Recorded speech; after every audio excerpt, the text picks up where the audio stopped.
Okay, we're on Twitter. Check. Are we on YouTube? And oh, maybe we'll know in a minute here. This is kind of like okay. So if you're watching on Twitter, thank you. Uh, then you're kind of getting the pregame show, I guess. How wild is that? So it looks like YouTube should go live in about a minute. All right, all right. Hero West. Hero West may have saved the day here. So, and y'all keep Wes and his lovely bride Victoria in your prayers, please. She is having health issues. As you know, she's battling ovarian cancer and did not have a good night into today. And they are currently dealing with her issues at the emergency room. So please keep Victoria in your prayers, and don't forget any help that you can offer uh, monetarily at givesendgo.com/Victoria Strong. They are so grateful for any help that you can offer. Givesendgo.com/Victoria Strong. Okay, so like I said, I don't know what's going to happen on YouTube today. Apologies as always. So we've done something to piss off Google or something, is what I'm kind of concluding here, because I'm looking at YouTube and don't see us live there. So my apologies as always. I'm just gonna write that into the standard opening now. My apologies as always. If you would like to watch this show on YouTube. Wes does post the show after the fact, though, so it will be available. Maybe I will. What I will do is I will try to go over to the chat right now. Let me just bear with me. X.com. Hey, look, it's a short web domain now, so that's helpful. So it takes less time to type this out in the chat. All right, very good. All right, boom. Okay, so tomorrow, don't forget, we've got the Friday live stream with my buddies Jonathan Haggerty and Adam Johnson. J Hag, Jonathan Haggerty, he actually was in the NFL for a brief little bit, and he's got some fun stories to tell. And Adam Johnson is the lectern guy. Okay, so he was a J6er, and he had to deal with the aftermath of that for picking up and moving the speaker's lectern all of 10 feet. Ugh, boy, those guys have lived lives. All right. Instagram, Gabby hard at work over there at the Mike Show. It is at the Mike. Boy, I should probably, take a moment to to make sure that that is the address, because I feel like, at the Mike Show. Thank you, Gabby. She makes so much stuff over there. I'm so grateful for all the hard work that she does at the Mike Show on Instagram. Follow over there, please. Let's see. Where else can I send you? Oh, if you want the audio only version, it's available at. You get your pen and paper. I'll wait. At the mic.transistor.fm. Scroll down and you get a dozen options. Spotify is one of them. iTunes. And please like, subscribe, leave a review. Only if it's a positive review, though. You rate it, whatever the kids do with the podcast. Okay, enough of this babbling. I'm so excited for this show today because the topic that we're going to be discussing on the deep dive is underrated founding fathers. And there are, sure, we get taught a handful of them, and you get maybe a paragraph or two, if you're lucky, in your scholastic history books. And then, of course, half of what you learn about, more than half in some cases, are just, boy, those guys sucked, right? Man, white privilege and slave owners and all that good stuff. There are so many founding fathers that you never even hear their names, and it's quite a disservice because there were so many people, founding fathers, founding mothers, black individuals that never get the time of day in these history books. And there's so many names that you just need to know, and make sure your kids learn about them. And here's the thing, it just occurred to me. If your kid ever gets an assignment, pick a person in history or pick a founding father, don't let him. John Adams, fine, that's great. Thomas Jefferson, I love him to pieces. But send him in there with someone like a Benjamin Rush. Huh? Ha ha. There are so many individuals in our nation's story that deserve to have their story told. And I'll tell you that one of the greatest storytellers I know is this guy right here, Ed McCrae. If you aren't familiar with him, honestly, and by the way, I'm gonna need some feedback on how the audio levels are, because without Yeah, Wes today, we couldn't do a mic check. So we did the please, best we could. we did the best we could. So please comment, and I'll try to see if there's some sort of issue there. Now, what I started to say is, I don't know, what was it, about a year and a half ago now, over a year ago. We just finished a year ago this week or Oh last week. wow! Look Yeah, at you. Okay, yeah. so and what we're referring to is a series of 12 episodes on the YouTube channel, and I should pin these to the top of my Twitter profile now that I think about it. But we did a dozen conversations, you and I, Yeah. Mr. Ed McCrae, and all about the real history of Walt Disney, his story, the company's story, not the woke rewrite that you get, but the actual facts about the man and his legacy. And I would encourage you to go. It's its own playlist over at youtube.com/at the mic. Now, so it's got its own playlist, 12 episodes. But then out of that, the really exciting thing is that Ed picked up the ball and ran with it to his own Rumble channel. Yeah, we're rediscovering Walt Disney. That's Rediscovering Walt Disney. That's the name of the channel, yeah? yeah, And, yeah. and and how often are you putting stuff out over there? What's the latest Well, that you've been working on? well, I've been doing original ones right now. I've been taking Walt's written words and putting out a simulation in an artificial intelligence voice. I still do a lot of testing with it, and it's made a lot of people mad because the first things I did were he wrote 3 essays on his Christian faith, and they're all done up there now. I've got all 3 done, and the one was a couple years before he died, and it was pretty much the whole arc of his whole career was all about his faith, and I illustrated it with clips from almost all of his films. And so you can see him. These are all his authentic words. And when I put them up on Twitter, I have a thread and I put the printed material there so you can see what it looks like. And the last one I did was his guidepost article, and that was the first one he wrote. And it's got the image of Donald and Mickey taking their families to church, and that's why I think Oh that one's been no! erased.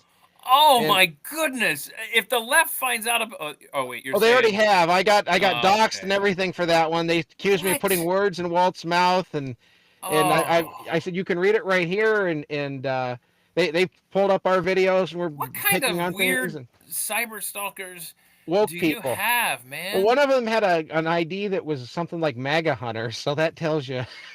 Everything you need to know right there. Yeah, Wow. but Okay. even I've got that going with that. I've been putting up all the vintage stuff that was throwaway stuff, like the broadcasts of the parades and everything. But I've been put all the stuff back in them. Like I've got all the Independence Day parades there now from the '80s. And there's one of them there where Regis and Kathy Lee they sing a song praising America, and the Country Bears come out, and Mickey and all the characters they do the preamble of and and you would never see that now. No, And I put no. I don't have everything there, but when I'm all done, you will be able to see Disneyland, the whole history of it, from when Walt was proposing it on television, every special they did, all the way to the end of the 20th century. And Okay. that's there because Abigail Disney is always putting these clips out there out of context saying it's racist. Oh, jeez. Like they had the American Indian Village. And I went, Okay. I'm not, I'm trying not to talk a lot about the Disney thing, but No, with we need to that, know. We got to get over there. I've, I've been posting this stuff on Twitter because I'm making my own videos, but I've gone through the company magazine and they would highlight all of the American Indian chiefs of this village, and they'd have to do like a profile on them. And a lot of people never went through the magazines, but a lot of them are on Internet Archive, and Okay. I've got one thing. I'll be posting this in the artificial Walt voice. He did a whole interview where he talked about morality in films, and he didn't like sex and swearing in the films, and That's going to be up on there soon. And I just I've been going through all this stuff, and what I'm doing though for my with videos, instead of doing a podcast, I'm doing videos about Walt's faith. And we're going to follow the whole thing, the faith battle over the Disney company.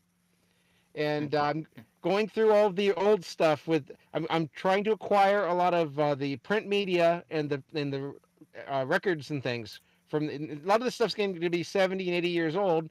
Yeah. And I have a Give Send Go up if you want to contribute for this, because this stuff is going to be lost soon. Yeah, that's true. And Give, send, go / what? we're at Rediscovering Walt Disney. It's pinned on the top of my Twitter page. Okay. And there's his handle right there, @real_Ed_ Yeah. McRae. And by the way, you taught me, or you informed me of something that I had never heard of, called America's Stonehenge. Don't get into it right now, because that is going to be next week's deep dive. Thank you, Ed McRae. You found an expert? I did. So we're going to talk about that. So that's next week at this time. Anything else you want to tell us about that Rumble channel of yours, Rediscovering Walt Disney? I'm working on these faith videos. It's going to go. I've got one that's going to be on the child stars. You've seen some of the clips I post on Twitter, like the Miley Cyrus stuff, where she used to be the Christian girl, and then you saw what happened to her. And it goes from Walt's time all the way to the modern time. And these are all just going to be different episodes, and it's through the lens of the faith thing. And you know, all right, very good. We'll check it out. Rediscovering Walt Disney over at the Rumble. And if you can contribute to the Give, Send, Go, because I'm trying to get all this material so I can get these shows done. These are going to be definitive shows, because nobody else is thinking to look for this stuff. And I know how to put it together because I know the history. That's right. Okay. All right. So I want to show people something here. And I should have had this ready. Yeah, there it is. Okay, cool. Talk to me. What is this? Because I know that you are an artist. I've been working on this for several years. I put it on hold to do this, get this Walt Disney thing going, because so many people wanted the Walt Disney thing. So this is what my comic book series I've been working on for a while. And so this is how I know all the stuff we're going to be talking about. And Folked Up America was well, I coined that at the time. Now other people are doing it. What? Well, folked. I got it. I just I don't like that they're taking your stuff, Ed. It's kind of making me mad. I'm used to it. That's what I get. But, it's got American folklore, history, satire. I don't just know about the historical stuff of America. All these folklore characters, I know all about them. What the story's about is the American Legion of Leftists. They shut down America's folk heroes because they've already shut down our history, so now they got to shut down our heroes to inspire us. And there's an impeachment trial. And the devil represents the prosecutor. He's prosecuting America. And the history we're going to talk about today, some of it, I researched for this. That's the stuff that happens in the trial. That's the testimony, the history. And the Uncle Sam is the defense attorney. And there's a subplot through this whole thing where there's he's not on the cover, but Stormalong, he was the whaler in the folklore. He can't be a whaler now, so he's hunting for the deep state kraken, and he's into a lot of conspiracy theories and everything. And by the time we get to the end of the story of the series, we find out he was right all along. Okay, all right. Well, we look forward to that. Okay, man. All right, so let's see here. Where do we want to begin with our trip with the underrated founders? Well, you want to start when we were kids growing up, we learned history through the stories, the biographies, the people that were there. And back when we were kids, Thanksgiving was still a religious holiday, and we still did Washington and Lincoln's birthday. Memorial Day and Independence Day and Labor Day, they were all patriotic holidays. They're not so much anymore. And when I was a kid, we did little activities in school.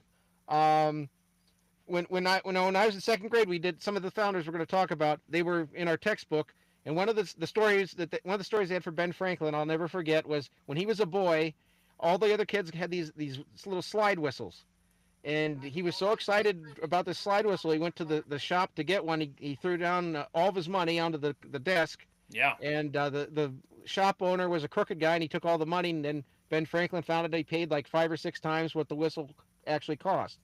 And that's like a lesson to be good with your money. But it was through Ben Franklin. That's how we learned history, was all through these stories. And that story has always stuck with me about how to be frugal and everything. Yeah, And yeah. No, I know that one well. Let's see here. Okay, so do we want to open up with a well, guy who needs well, Squanto would probably be a where. cinematic? This thing needs to be on the silver screen. Well, they did do a movie in the '90s, but I don't know how accurate it was. It was a Disney movie. Oh no. Our roads lead to Disney, I guess. Well, yeah, and as we learned from Professor Ed McRae, that the '90s is when it all started going south. 1993, 94. I've Yeah, pinpointed it to the year. I love it. So, I love it, man. yeah. Okay, talk to us about Squanto. There's Well, so much there. well, Squanto, I always think of him as being like the American Joseph when you hear his story. And his real name wasn't Squanto. It was, I hope I'm saying this right. It was Tisquantum, but William Bradford couldn't say it, pronounce it, so they called him Squanto. And now when we do these figures, you're going to find a lot of them cross paths, so it's almost like the Justice League or the Marvel Universe, cinematic universe, because well, Squanto, he was the Indian guide for John Smith when he was mapping New England. And John Smith is from the Jamestown, Pocahontas, all that stuff. Uh-huh. And when John Smith parted with him, the other captain of the ship was Captain Thomas Hunt. He was a slaver. He kidnapped Squanto and a couple of other Indians. He took them over to Spain, and they were sold into slavery. They ended up getting liberated by some Franciscan friars, and they'd free the slaves. And he ended up being taught English. And he was baptized in the Catholic Church, and he stayed in England for a few years, and then in 1619 he came back to America with John Smith again. And when he got back And to this is America, where it gets really wild. when he got well, it gets more wild when we get to the Pilgrims. But when he comes Yeah. back, he finds out all of his tribe is wiped out, and people debate what the disease was, but the whole tribe was wiped out, and none of the Indian tribes would go to this land because they were afraid it was cursed. Uh-huh. And then the Pilgrims come a few years later, and they want to go to Virginia to live. That's where they had their charter for Northern Virginia. Right. The wind kept blowing them north, and they ended up here where Squanto's tribe had been. And it was when they got off the ship, they couldn't believe it was all cleared, like it was ready for them to live here. And it was the only place on the entire East Coast they wouldn't have been killed on sight because it was considered a cursed land by the American Indians. That is nobody knows that fact, man. That Well, is even the fact that the incredible. wind blew them there. Yes.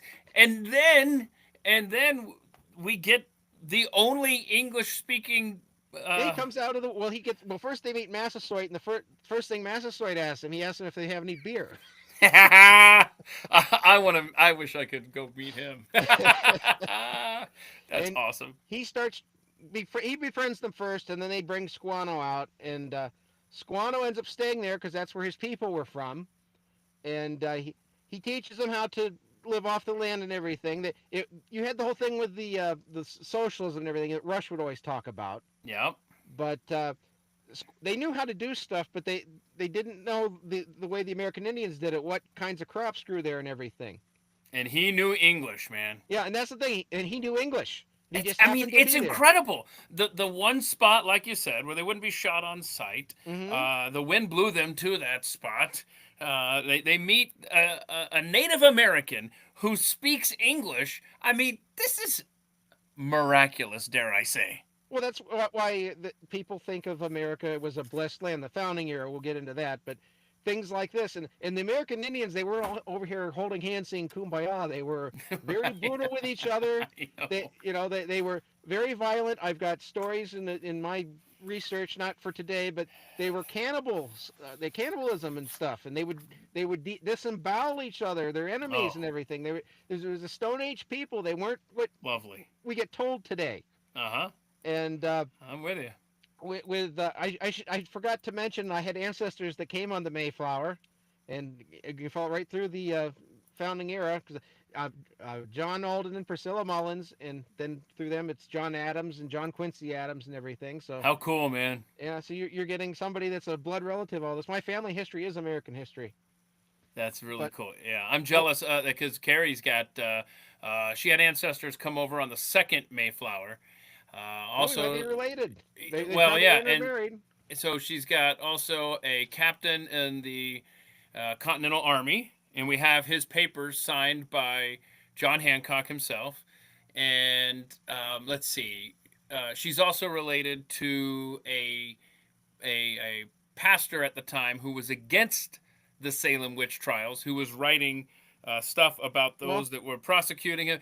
She's related to Pony Express. I mean, it's like my kids have a cool history, well, but mine's it's like that too. all on their mom's side. Well, I was going to mention John Alden and Priscilla Mullen's son survived the Salem witch trials. So, Okay. All right. So Squanto, we got to get so, a, so, a so, a modern version of that story, what like a ended up modern happening with him was movie. you don't hear the end of his story. He was double dealing with the Indians. He was telling them that only the white people would listen to him. And the Indians end up turning on him, and some believe that Massasoit poisoned him, but that's speculation now. Yeah, I But take it back. I don't want to hang out with him now. yeah, well, Squanto was trying to get. He would tell them that the white men would only listen to him, and he ended up repenting that. And the last thing he happened before he died was he asked them to pray over him so he could go to heaven with the Englishman's God. So that's what happened to Squanto. Okay. All right. But I Uh, just think that story's so amazing that he was, he everything just kind of worked out miraculously, like yeah. we Who's said. this guy? This is Haim Solomon, and he's a Jewish founder, and he's the prime financier of the Continental Congress. And we never hear about there being any Jewish founders, but there Yeah. were a couple of them. And he was born in Poland, and he studied finance in Europe, and he was fluent in several languages. And then he came over to America, and he served as a spy under George Washington. He got arrested, and then he was sentenced to death, but he got out because he was an interpreter for the British for a little while. Hold on time. For the record, for those that aren't aware, the British and the Americans both speak English. So what? Who was he? Who Oh, was he? the Who was he Hessians, translating? the Hessians, Aha! yeah. He was, Awesome. but see that in that case, he knew how to speak German because he was learning finance all through Europe. Wow. They didn't have Google Translate in the 1770s. Oh, when we get to the painters, that'll be a Google thing too. Okay. Uh, no, he got arrested a second time, and that the second time he escaped, and then he got hooked up with Robert Morris, who we'll talk about later. He was Okay. the superintendent of finance for the United States, and they both ended up donating almost all of their fortune towards funding Congress and the army and everything. And Haim was the one who brokered money from other sources. He was a fundraiser, and he after the war, he was the one that got the pensions secured for the soldiers. There's a theme through all this that Congress never paid their bills through the American Revolution. It's incredible. It is actually just as much a story of our founding as anything. That right up to today, our government still doesn't pay its bills. Incredible. He also he funded the army for Yorktown, and that was the final battle of the war. Right. And he funded a synagogue, and he died penniless, and he owed a lot of debt, and they went unpaid. And they owed him money. The Congress did. And they never paid the family or anything. And people would ask him why he wanted. The Jewish community would ask why he was helping the Gentiles founding their nation, and he would say that this is my nation. I'm a Jew, but this is my own nation. I do not despair that we shall one day obtain the same privileges as everyone else and our fellow citizens. And the reason why there's a Star of David on the national seal is supposed to be in his honor. Oh wow. And Okay. when they did the original American flag, it was supposed to be a Star of David, and Betsy Ross changed it because it was easier to get the shape of the star in the flag. Okay. But Wow. he's been one that's erased by history. Now they did a movie about him in 1939, and that led to building statues in his honor. And it was wow. A-list actors that was in this. Haim Solomon, ladies and gentlemen. Okay, there's Squanto. Oh, I love Benjamin this guy. Rush, you know him. Dr. Benjamin Rush. I mean, he's the guy who I always talk about. The leader of the American Enlightenment. That's what his title would be. Okay, yeah, I his claim to fame for me is he made sure that Thomas Jefferson and John Adams were writing letters to each other near the end of their life, which are an invaluable treasure if you ever get. And he had a dream that told him to do that. Oh wow! Now that I didn't know. Oh yeah, he said Adams and Adams and Jefferson, they were in a fight over that Sure, election because that's where the whole thing with 1800. Sally Hemings and everything all come from. It was I all know. I and know. So yeah, and so he's also. I mean, my favorite invention in American history.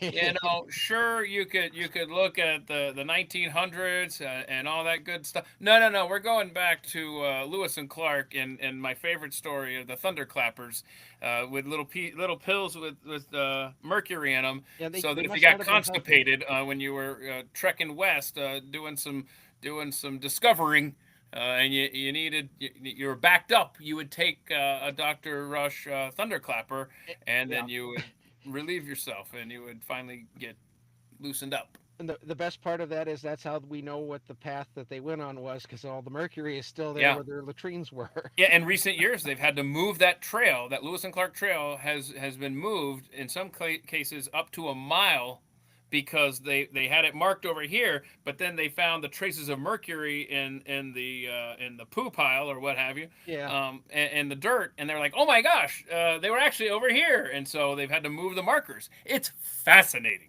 Well, I wonder if how that mercury affected their lifespans and all that, and if they got any other Fair illnesses from point. that, you know.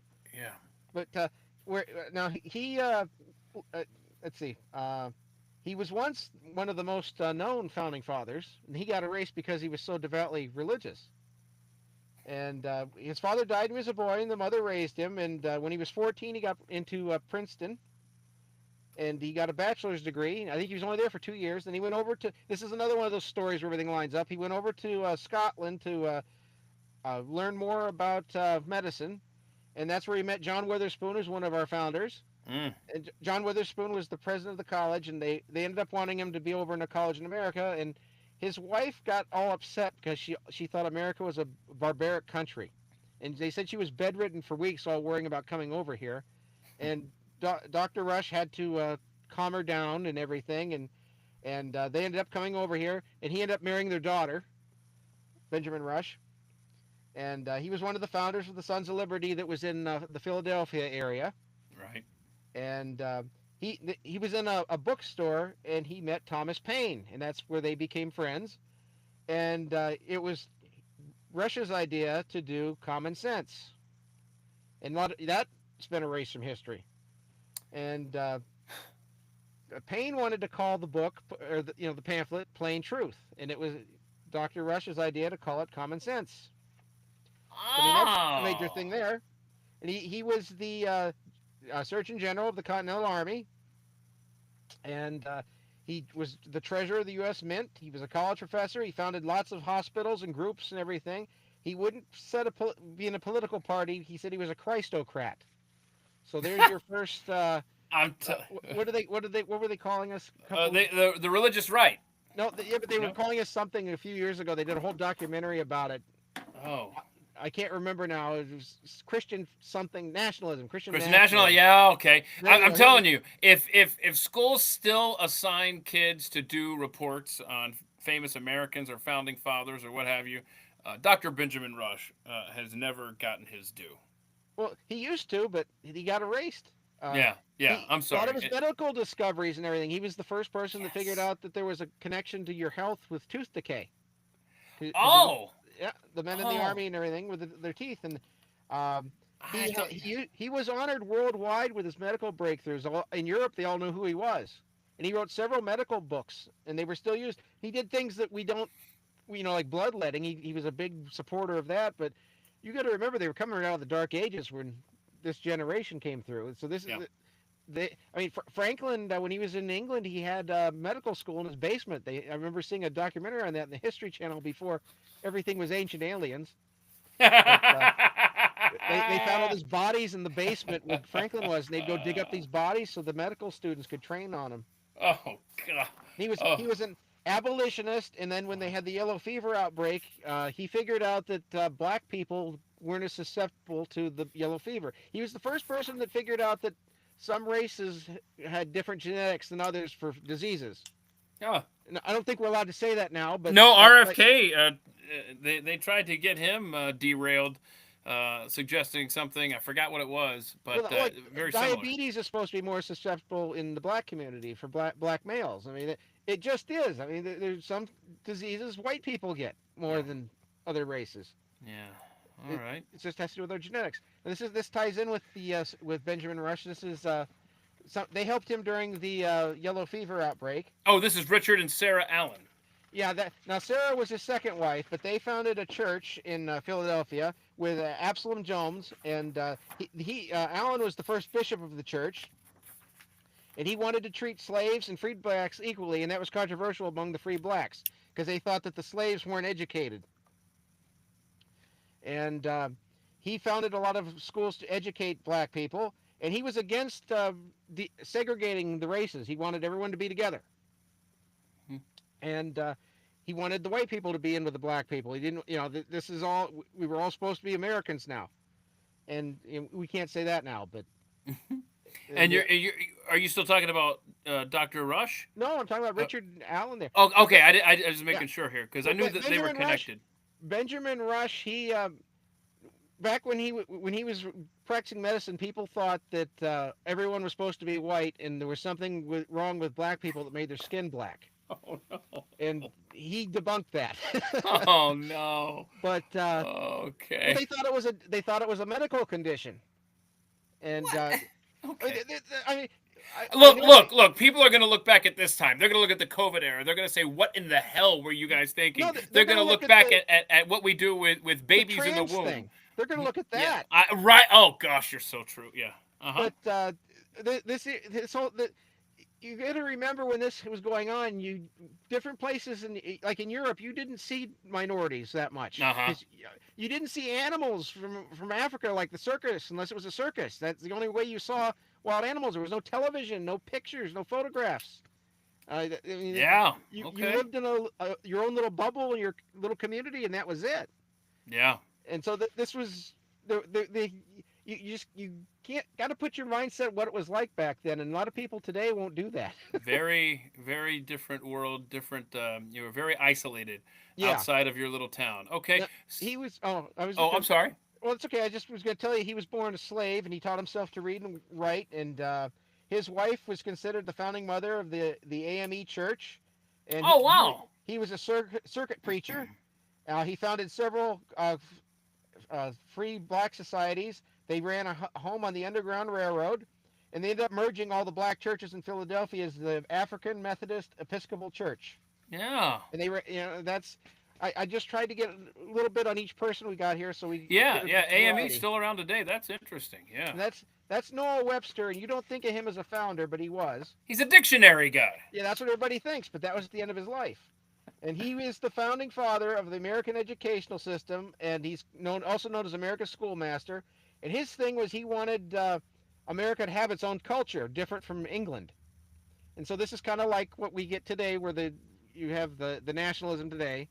It's getting frowned upon. He was the first person to do that. And his whole background was his father was a minister. He was raised Christian. All of his teachers were clergy. Yeah. He said that a liberal arts education should disqualify any man from business. Wait, I'm sorry. What? This is a quote from him. A liberal arts education disqualifies a man from business. That is hilarious. Well, that's the other thing. We didn't do my quote with Rush. I did type that out. Unless we put medical freedom in the Constitution, the time will come when medicine will organize into an undercover dictatorship.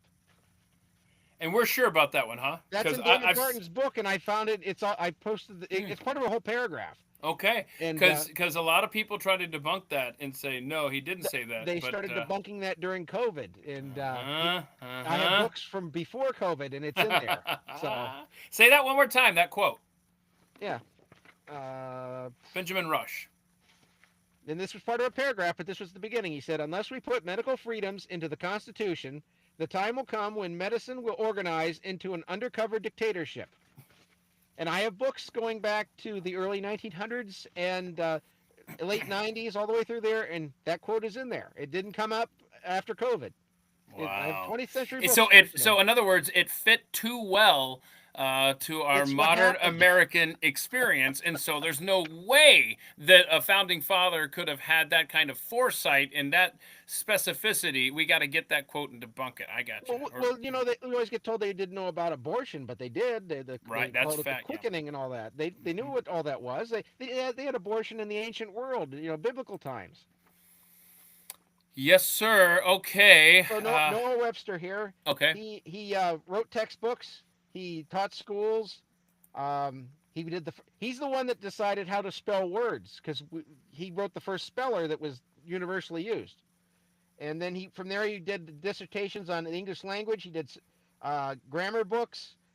He also wrote I'm trying to find where I've got the title. He wrote a book on Christianity, and it was called The Value of the Bible and the Excellence of the Christian Religion. And he ended up getting hired to write for the Federalist by Alexander Hamilton. I think that was him here. I've heard of him. And the basis of his teaching methods, that's what we used up until Woodrow Wilson, and that's another pattern we're going to find where Woodrow Wilson erased a lot of this stuff. And the way they used to teach, you would learn to spell by you would learn your alphabet, then you'd go to sounding out vowels and everything, and that's how you'd learn to read with syllables and consonants. That's how I learned to read. And then he did the dictionary, and he did the first edition, then spent another 25 years doing another edition, and that got printed right before he died, and he died penniless, and he didn't know he was a success or anything, and he was an abolitionist when he was alive, and I think that's all of our main facts. If he knew some of the words that were in that dictionary today, he'd lose his mind. When he wrote the dictionary, the last edition of it, it was 70,000 words. Uh-oh, how many is it today? I don't know today. And hang on. When his final words were, "I am entirely submissive to the will of God." Okay, hang on. I'm looking this up, Ed. Hang on. Oh, go ahead. You said 70,000 when he died? Oh, my goodness. Now it's 470,000. Well, how many have they taken out of it, though, too? Right. Now, that's Henry Hosier. Okay. He was a pastor during the Second Great Awakening, and he was known as Black Harry. And his denomination, they were known as Hosiers, and that's how you got the name for Indiana. They're the Hosiers. They all moved out there to settle. You get a lot of that, too, in America's history, where there would be different denominations and church groups. They would move out to their own states and set up their own communities there. So are they mispronouncing? Is Hoosier a mispronunciation of Hosier? I think that I've seen it several different ways how to say different it. I did spelling. Look that up. Yeah, that's. It's Hosier. Yeah, missing an O. And he was illiterate, and he was a slave. And he learned the bishop Francis Asbury was visiting. He was an itinerant minister down south. He visited the different places, and he traveled with Black Harry. He was like the guide, and he would read the Bible to him. And he had a Hosier had a photographic memory. Black Harry. Oh. So this is how he got. I could have used that in school, man. Yeah, me too. That's why I have to have these notes, or I forget things. He ended up training him to be a preacher because he couldn't read. He just remembered everything. Okay. And then he was used for an example how black people weren't dumb because people would say they didn't know anything because they weren't allowed to educate them. It was illegal in some of the states in the South to educate a black person. And some of the slave owners did it anyway. But he proved that the black people could be intelligent, and he got into a lot of fights with some of the other clergy that were educated, the black clergy. And you don't think about that, where there would be a lot of infights between the different groups of the freed blacks and the educated ones that were always free, the ones that were former slave. And it's just a whole different world back then, and it all just gets lost today. Yeah, I like this guy. James Armistead. He was another person born a slave. And his master was William Amistad, and that's what it was saying. He taught him how to read and write. His master taught him to read and write, and that was illegal in their state. And the British were freeing slaves if they fought for the British, and he still chose to stay with the Americans. And he ended up the master freed him, and he served under Lafayette, and he ended up eventually taking Lafayette's surname, so he was James Armistead Lafayette. And what he ended up doing was he was a spy, then became a double agent spy, so he was making the British think that he was a runaway slave that was helping them, but he was actually taking everything from the British over to the Americans. And it was Benedict Arnold's unit that he was assigned to, and he gained the trust of Benedict Arnold, and he's the reason we won the Battle of Yorktown that won the war. And you get told just rich white men founded America. Well, this is a black man, and he's the reason that America got founded in the first place. And he would give the British bad intelligence. And I love this guy so much. well, he looks like that one actor. I posted it on Twitter today. That if they did a movie about him, that's who the actor would be. Now, what ended up happening was after the war, their state wouldn't accept he was a freed black person, and so the former slave owner, he had to fight for him to get recognized by the state, and they had to get Lafayette and everybody involved. That's dreadful, man. Oh, I know. But then this is the twist ending. After he was freed, he became a slave owner. And you don't think about that, where there were black people that owned slaves. It was a status symbol. It's a whole different thing than what people think it was. Plot twist. That's why you probably don't hear about him, because he owned slaves after the war. And he ended up doing. He bought his own land. He had his slaves there, and then when Lafayette came to America for the 50th anniversary of the founding, they got back together as friends and everything. Hold on, just for a moment, and I know you're going to talk about Lafayette at some point today, and he's we'll have in to our talk list. about. Yeah, so I have always, you have to envision, well, so many moments in history. Newsflash, we didn't have TV or video back in the 1700s, but one of the more vivid elements of that era of the founding is, you just mentioned it in passing there, when Lafayette came back to the United States. And there's that scene, and I would love to direct this in a movie because I have played this in my mind so many times, when he shows up at Monticello and he's coming up the hill there, and Jefferson is running down, and these two old men, embracing each other, these brothers of the Revolution, 50 years later. It's so vivid in my mind, and I would love to see that created somewhere. Well, anyway, these guys are all interesting guys, and like with Armistead, their stories are more complex than you'd think they would be, from what they did teach us in school. But you just don't think about the context of what the world was like. So a lot of these we're going to get into. You're going to be surprised. Okay, so we intentionally titled this. I'm sorry. Did you have any more? Oh no, that's all I had on him. Okay. So we intentionally titled this episode "Underrated Founders," not forgotten founding fathers or underrated founding fathers, because there were plenty of women. Yeah. That do not get the respect that just like blacks don't get the respect that they deserve from the era of independence. And so tell us about Deborah Sampson. Now, Deborah Sampson, she was the one that she dressed up as a man to be in the army. But hold on a second. How'd she pull that off? Sorry, I digress. Continue. Well, when Paul Revere met her, he thought she was going to be a 6 foot tall, manly looking woman, and she was a little tiny woman. Oh, really? Yeah. Wow. I've got to. You can't go by what's on the internet about these people. I have my hard copy books because I'll get to that there. Now, she was a descendant of William Bradford and Miles Standish. She grew up in poverty. Wow. The father had been in the family, and she had no formal education, and she worked as an indentured servant from age 10 to 18. And at age 21, she disguised herself as a man, enlisted in the Continental Army, and she went by 2 different names as a man. She went by Timothy Thayer, and the one you see the most is Robert Shurdiff. And she got wounded twice near Tarrytown, New York. And Tarrytown, New York, that is where the Legend of Sleepy Hollow took place. Oh, wow. Yeah, okay. And that even ties in there, too, because the Headless Horseman was a Hessian soldier.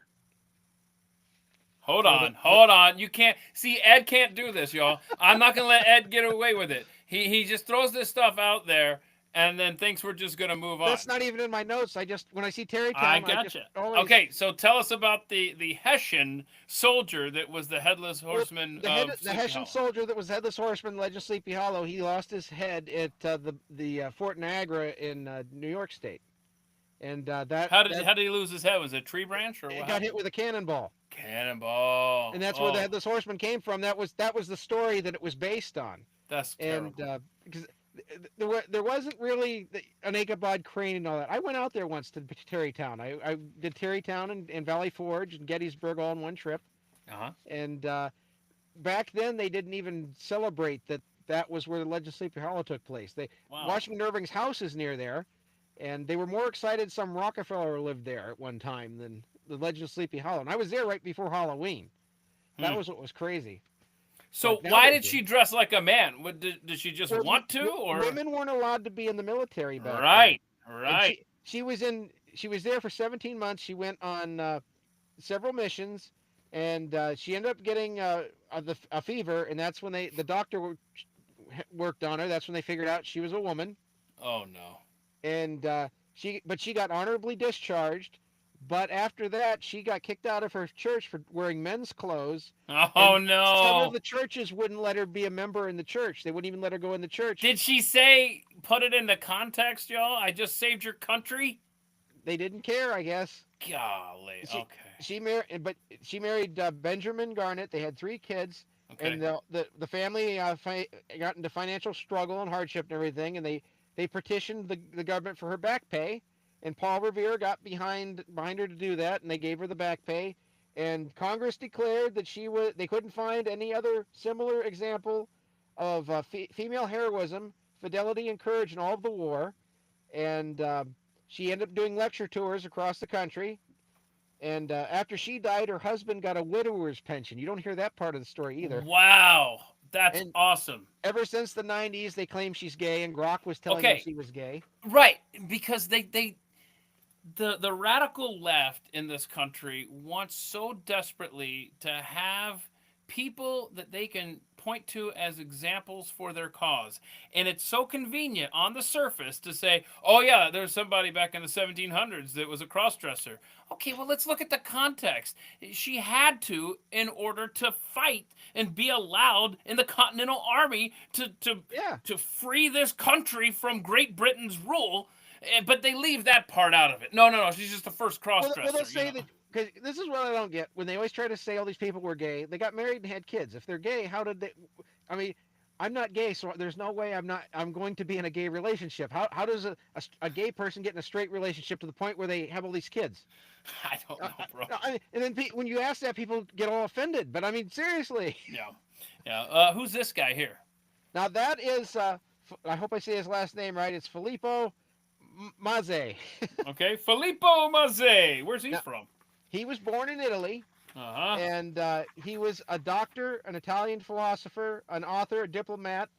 He practiced medicine in the Middle East. He became a merchant in England, and that's where he met Benjamin Franklin and Thomas Jefferson when they were in London, when they I've heard of originally them. petitioned the king. And they discussed political ideas, and they got to be friends over that. And he ended up coming to America. And he was the first prominent Italian to come to America. I mean, to settle here, you don't want to count Columbus or anything. And he was very close friends with Jefferson. Jefferson gave him a plot of land, and he set up experiments what kind of plants from Italy would grow in America, and silkworms and things like that. Hmm. And he was the one that coined "all men are created equal" that got put in the Declaration of Independence. It came from one of his letters. And he's actually called a forgotten founder because of that. I've got a book. That is awesome. So the phrase "all men are created equal" came from some Italian guy named Filippo Mazze. Yeah, what his statement was: all men are created equal, and by their nature of equality and independence, such equality is necessary in order to create a free government. All men must be equal to each other in the natural law. That was the phrase in his letter, but Jefferson put that in the Declaration because of him. Can I just say, I'm not into art, but there's one painting that does it for me, and it's this Ferris painting. That's the guy's name, right? Ferris, and it's the writing of the Declaration of Independence, And since you brought that up, I thought, this is good a place as any for that. I just this is so great. I love. There we go. There we go. Yeah. There we go. See that right there? Oh, yeah, It, yeah. That's my it's all. favorite one of the two. Yeah, because it's got all the wadded up paper crumpled up on the Yeah. floor, and Jefferson, and so you got Franklin and Adams are looking it over, and Jefferson's all nervous that they're gonna make changes and stuff, and they did, all the scrap paper stuff. I just love that stuff, but I never knew that some Italian guy came That's up why with he's that a awesome forgotten line. founder. This is one Yeah. of the things I found him while I was putting together Folked Up America, and he's got a little spot in there because of I that. don't know why Jefferson didn't just use like a personal computer or a typewriter or something. Would have made Oh, it easier for him. you know that they'll be using Grok. Why didn't we just use Grok? I know. All right. Now, speaking of paintings, bring him back up, and I'll mention something about that painting Okay. because we're going to talk about the painters of the war coming up. But the reason that they just painted the face and they didn't do anything else, there were no cameras back then. And what the painters would do for these famous people, they would just paint the face, so they'd had the likeness, and then they would just make copies of that face on paintings, so people would have paintings of these people. But this was the master copy with his face on it. Wow. That's how these would get made. And what else? A little more. What he did was he ended up going back to Europe, and he promoted freedoms all over across Europe, and he wrote the first political history of the American Revolution in 1788. It was in France when they were having their revolution over there. Oh. And he became the French counselor to Poland. He was very active in the French Revolution. He ended up retiring to Italy. And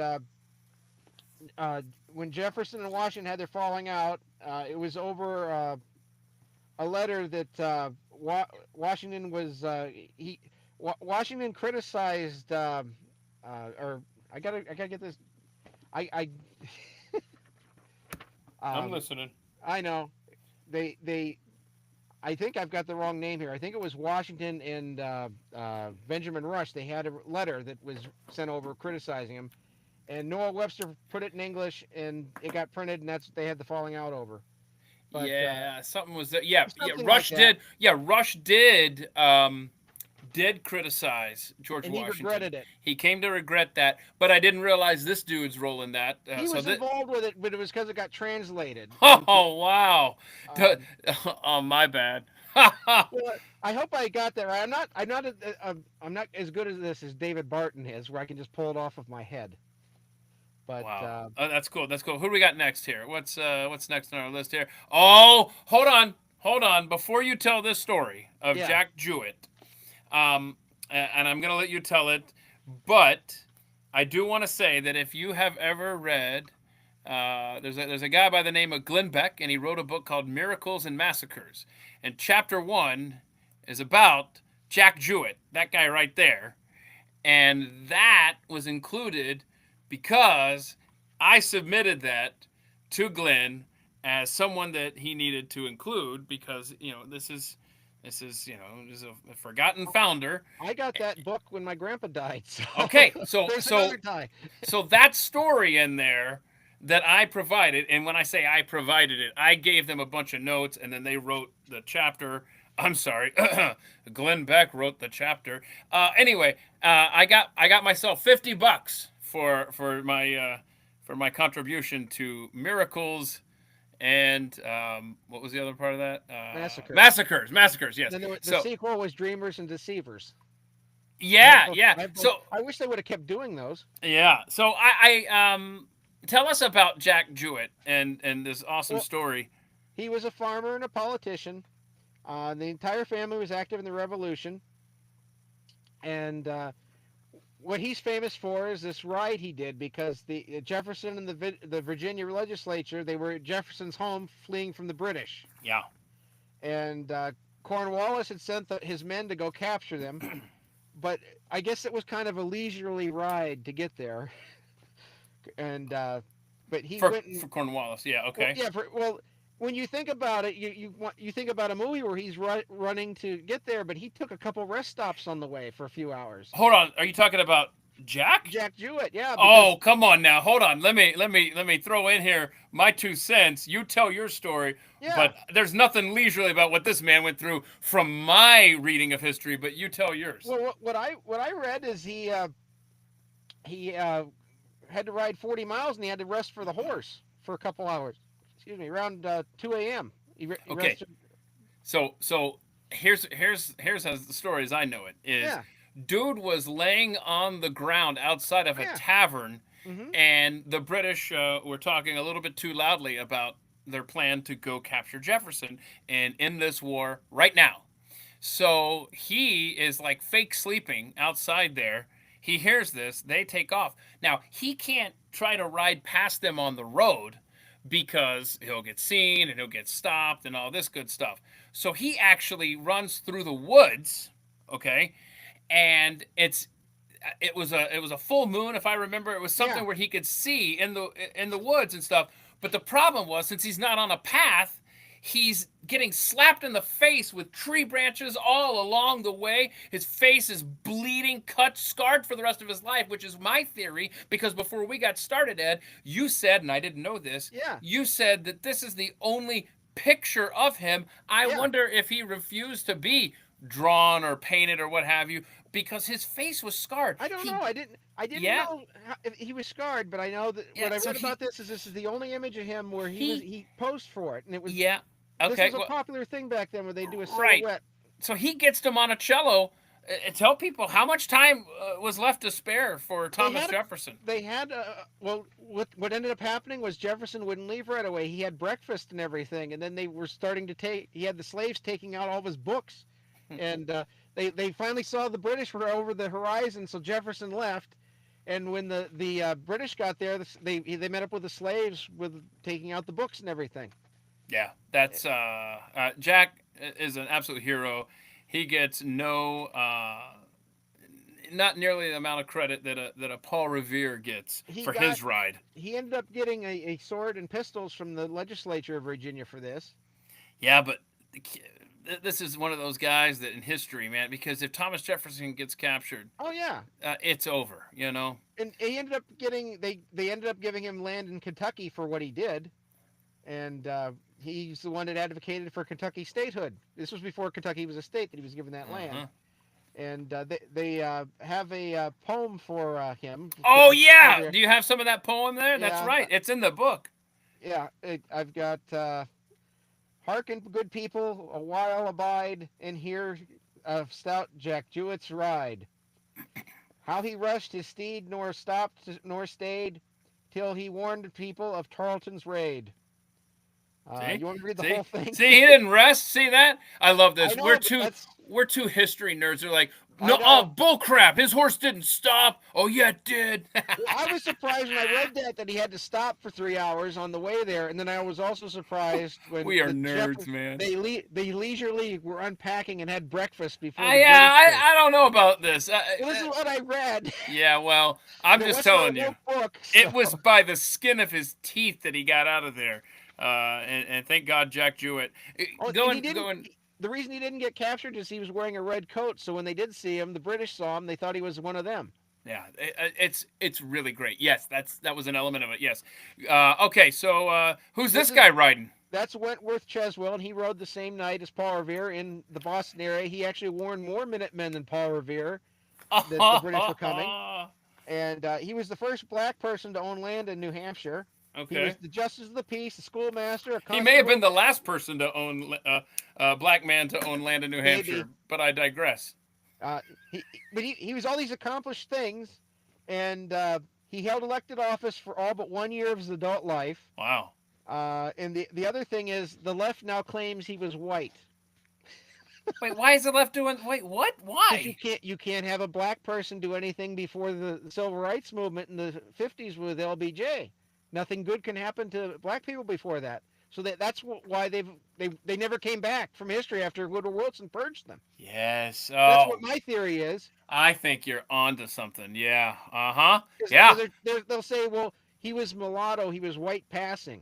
Okay. Now, that was the only image I could find of him. It's a modern image, but I liked that he was riding the horse. Now heroic he looked there, and 100%. Yeah, and I think your theory's spot on because Woodrow Wilson erased so much from history. Well, And I've you got want to that. talk about a president who was in bed with the KKK I've and got who. that book that was the founders of the Black Patriots of the American Revolution. You know, it's like that thick of a book, and he pulled that out of all the schools. And I mean, that's like 300, 400 pages, and that was taught in American schools. All nothing but black people in the American Revolution. And Mm, how one of my theories is people that when with all this Black Lives Matter thing, how that all got started to resonate with people is people the black community feels disconnected from America's founding because they've been told that just white rich people founded mm-hmm. America and they were all slave owners and they don't know that there were black people part of the story. That's tragic, And I man. hate to think of people in groups because I think of the individual, Yeah. but that's how that collectivism gets in there because they they end up falling for the collectivism part of it. Yeah. Yeah. Okay. This is another writer, and That's a this is girl. now I chose that photo because you see the state marker there because now they're trying to the left tries to say that she never went on her ride. It never happened. Yeah, this says Sybil Luddington rode horseback over this road the night of April 26th, 1777, to call out Colonel Luddington's regiment to repel British at Danbury, Connecticut. And That the was NRA posted. has an award in her honor. Who has an award in her? The NRA. Wow, how old is she? She looks like a girl there. She was only like 19, I think, when she did the ride, Wow. and her daughter was the general, and that's why she got on her horse and did that. And in the 70s is when they started claiming that it didn't happen. They say, well, they don't know if she rode bareback or on a or side saddle, and then Wait, they claimed her. Wait, what did you say? Who's the general? What now? her father was the general, Oh, and her that's father why. was a general. Okay. But in the 1970s, the left started saying that she never went on a ride and it didn't happen. It's all just made up. And Okay. there's a lot Okay. of revisionist history in the 20th century. Yeah, no kidding. All right, so who's next here? Who's this guy? That's Absalom Jones. He was part of our he was involved with Allen there for the black preachers in Okay. Hoosier, um, Richard Allen. Absalom Jones, he was a black preacher, an abolitionist in Philadelphia. He founded the American Free Black Society with Richard Allen. He founded the first black Episcopal church. He was the first black preacher ordained in the Episcopal church. He was born a slave. He moved to Philadelphia with his master. He learned to read and write. He ended up marrying a woman, and a black woman, and she was a slave, and he worked to pay for her freedom. Um, when he got freed by his master, the master was influenced by him in the abolitionist movement, and he's the one that he was ordained by Bishop Allen, and he opposed the Fugitive Slave Act of 1793. That's where they ended up in the 1800s when it got to the Dred Scott thing. That's where they would capture the slaves Mm-hmm. and haul them back, or they'd just capture black people and say they were runaway slaves. Mm-hmm. Ugh. And he worked with Benjamin Rush on that yellow fever thing, and there were 20 more. With the yellow fever thing, the black people helping with that outnumbered the whites 20-1 because all the white Wow. people were afraid to be there, and the black people didn't get the yellow fever as easily as the white people. Benjamin Rush got it. Yeah. Okay. Uh. Now that's Ethan Allen. Yeah, that's a Green Mountain Boy, right? Yeah, Yeah. Okay. he was a farmer, businessman. Now he started out as a biblical scholar, but he became a deist, and he had Puritan parents. His family is who founded Vermont, and there's a movie that came out in 1938, 39. It was Drums Along the Mohawk that was about how there was the war in the states in that area. And he's not in it, but it gives you an idea of what it was like back then, because people don't think about how the states would fight over their territories and how the British would bring the Indians in and they'd burn down the settlements and everything, and that's all in this movie. It was a John Ford movie. So I have very scant information in my brain right now. But didn't Vermont become its own republic for 5 minutes or something? Yeah, Is that what and then that's about? yeah, and then well, I don't know if that's what the movie was about. It's been Okay. a while since I saw. See, they used to show these movies when I was in school. They would still show them, but now they don't. They just they say they're racist or whatever. Yeah. All right. Ethan Allen, a big part But of the Revolutionary War for his sure. sister was the first woman to become a nun in New England, and he was the founder of the Great Mountain Boys, like you said there. And they would there were wars between the states. New York would claim Vermont was part of New York, and so he would go out with his little militia there, and they would have all these skirmishes. I've got a whole book that was the war between something like why the states have their shapes, and it was Oh, all how about, the states got their shapes. I yeah. highly recommend that as a series or as a book. Either are awesome, and they tell you these little stories as to why. Do I have a map anywhere around here? Shame on me. This is probably the only place in the house where I don't have a map within reach. Well, New But York put a bounty on his head over all this. yeah, but what I'm saying is, I highly recommend that book, Ed, because all these, if you look at like states and like maybe it'll be a straight line and then this little hook and then in and then back and then whatever, those little things are all explained in this book. It's so fascinating. Yeah. Mm-hmm. Yep. And he was with Benedict Arnold, and they went to they did Ticonderoga, and then they ended up trying to invade Canada. And it's Benedict Arnold's fault that Canada is not the 51st state. That's a fact, bro. And he ended up getting captured, and then he was put on parole in New York, and then he made the British think that he was going to switch sides. And some people debate if he was going to switch sides. He was whoever they say that whoever was going to make Vermont its own thing. And he ended up being in a prisoner exchange in 1778. And there was when they were trying to get him to decide if Vermont was going to be part of America or Canada, that was called the Haldimand Affair, and that was if it was going to be part of Quebec or not. And he was that was going on when Benedict Arnold was caught being a traitor. Right. And so that's why that's all kind of lost to history. There's things in history that are kind of lost, like some people debate on things about Lincoln, and it's hard to tell which version's correct because there's credible historians with either opinion. Uh-huh. And well, we're going to be doing a deep dive one of these days soon. It's on my list. It's on my list of deep dives, Thursday deep dives coming up soon. We're going to talk about the real Abraham Lincoln. Lincoln. With what happened with Allen there is he wrote a book called The Only Oracle of Man. It was an atheist book. It failed. And he got into a big feud with the church because he became he was the deist, outspoken deist. And when he died, the reverend at the funeral said, now imagine saying this at somebody's funeral. Oh, no. Allen was an ignorant and profane deist who died with a mind repellent with horror and despair. Wow. Okay. Well, yeah, thank you so much. It was disappointing to read that when you hear Ethan Allen, you think, well, this is a name you all hear about, and his story was kind of a downer. When did he start selling furniture, though? I don't. That are not connected. I know, but people. That's like when they talk about Samuel Adams with the beer. Yeah, right. That was because he was a respected founder name, and they made furniture in Vermont, and that's how that got connected to him. Yeah. Okay. Now, what's the story on this guy with the little picture? He was the Jewish founder of Wall Street. He was Jewish, and he founded Wall Street, the New York Stock Exchange, and that's really all there is about him. And what's his name?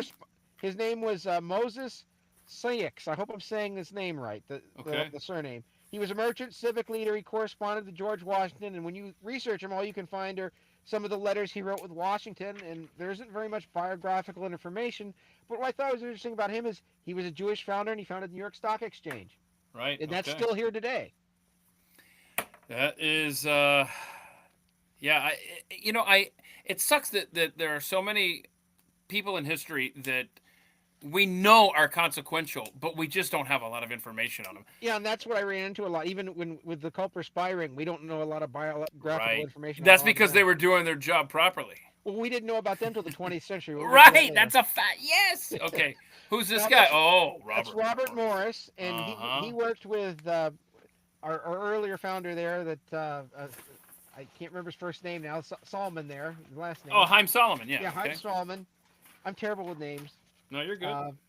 He worked with him, and how his story is he immigrated to America at age 13. He was an merchant investor.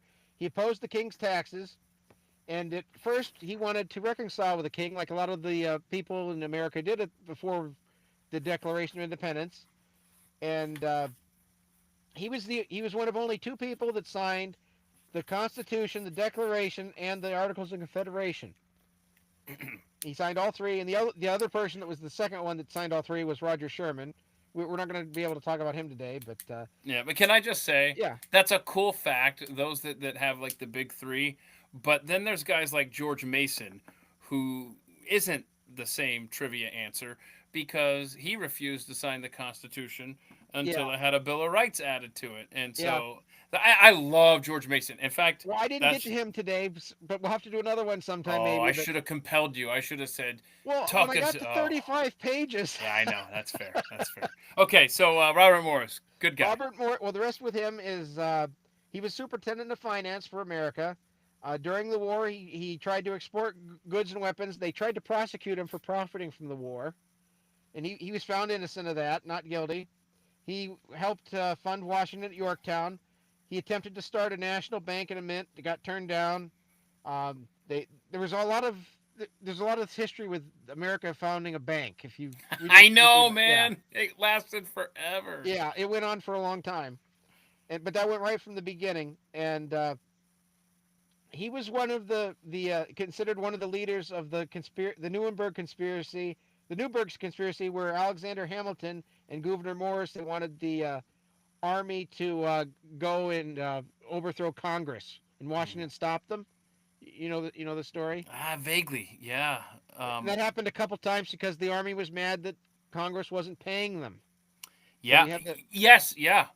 Yep.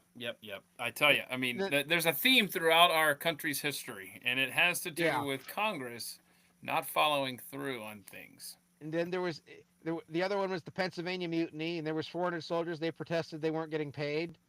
Uh, he wanted to.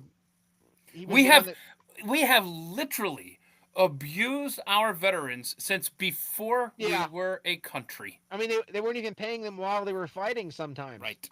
Right. Oh my gosh, it's so true.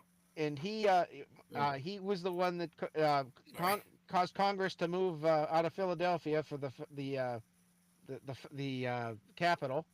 Uh-huh. Um, and when he ended up resigning, he got replaced. It took 3 people to replace him as the board of the Treasury.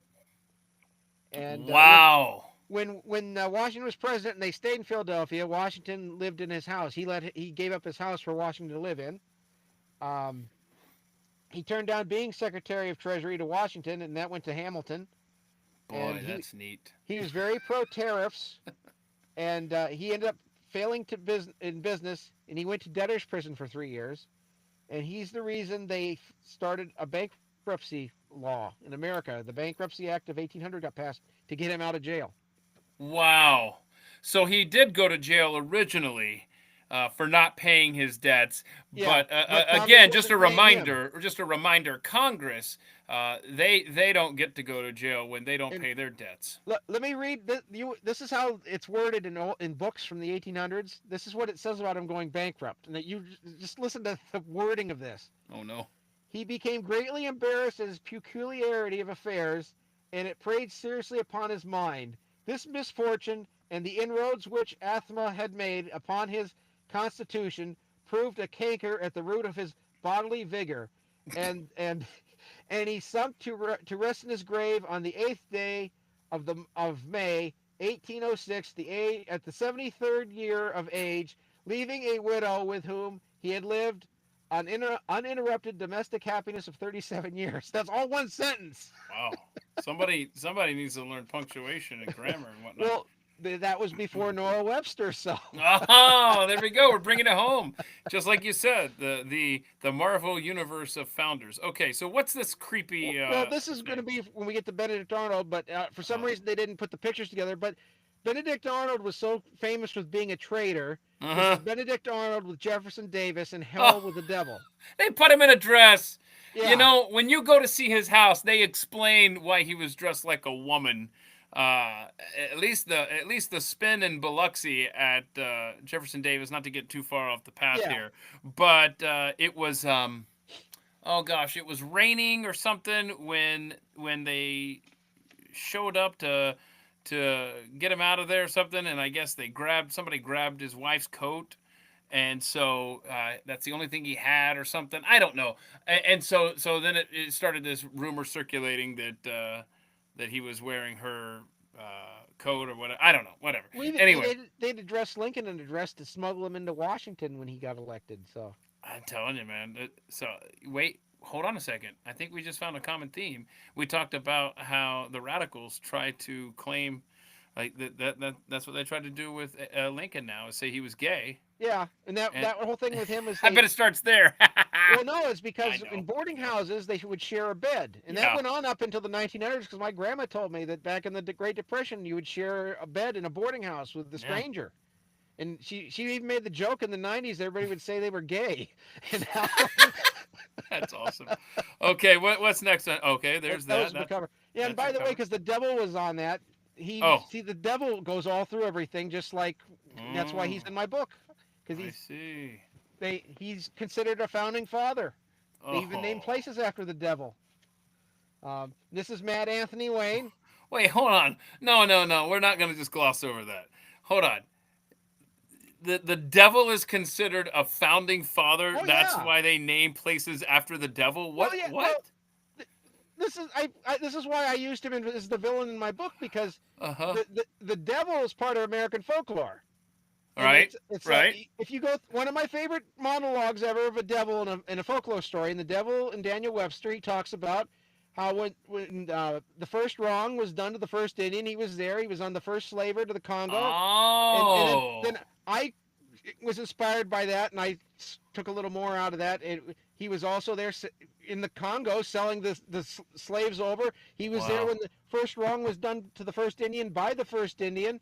There's places all over the country named after him. He's in the Devil and Daniel Webster. He says he's spoken of in every church just as much as any of the other founders. It's just interesting because Interesting. you know, Yeah.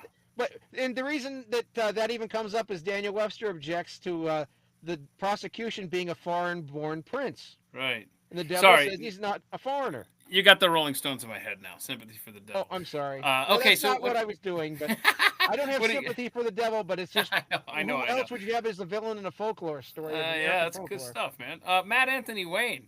This guy's a badass. Well, no, I don't write down all of the battles everybody was in, Okay. but what was the most interesting about him? I mean, he was a spy and everything, and he worked with spies. And one of the battles, a tree fell on his tent and knocked him out, and he survived. And no one's really sure why he was called Man Anthony Wayne. There's different versions of that story, but one of the most interesting thing about him was he's the man with two graves.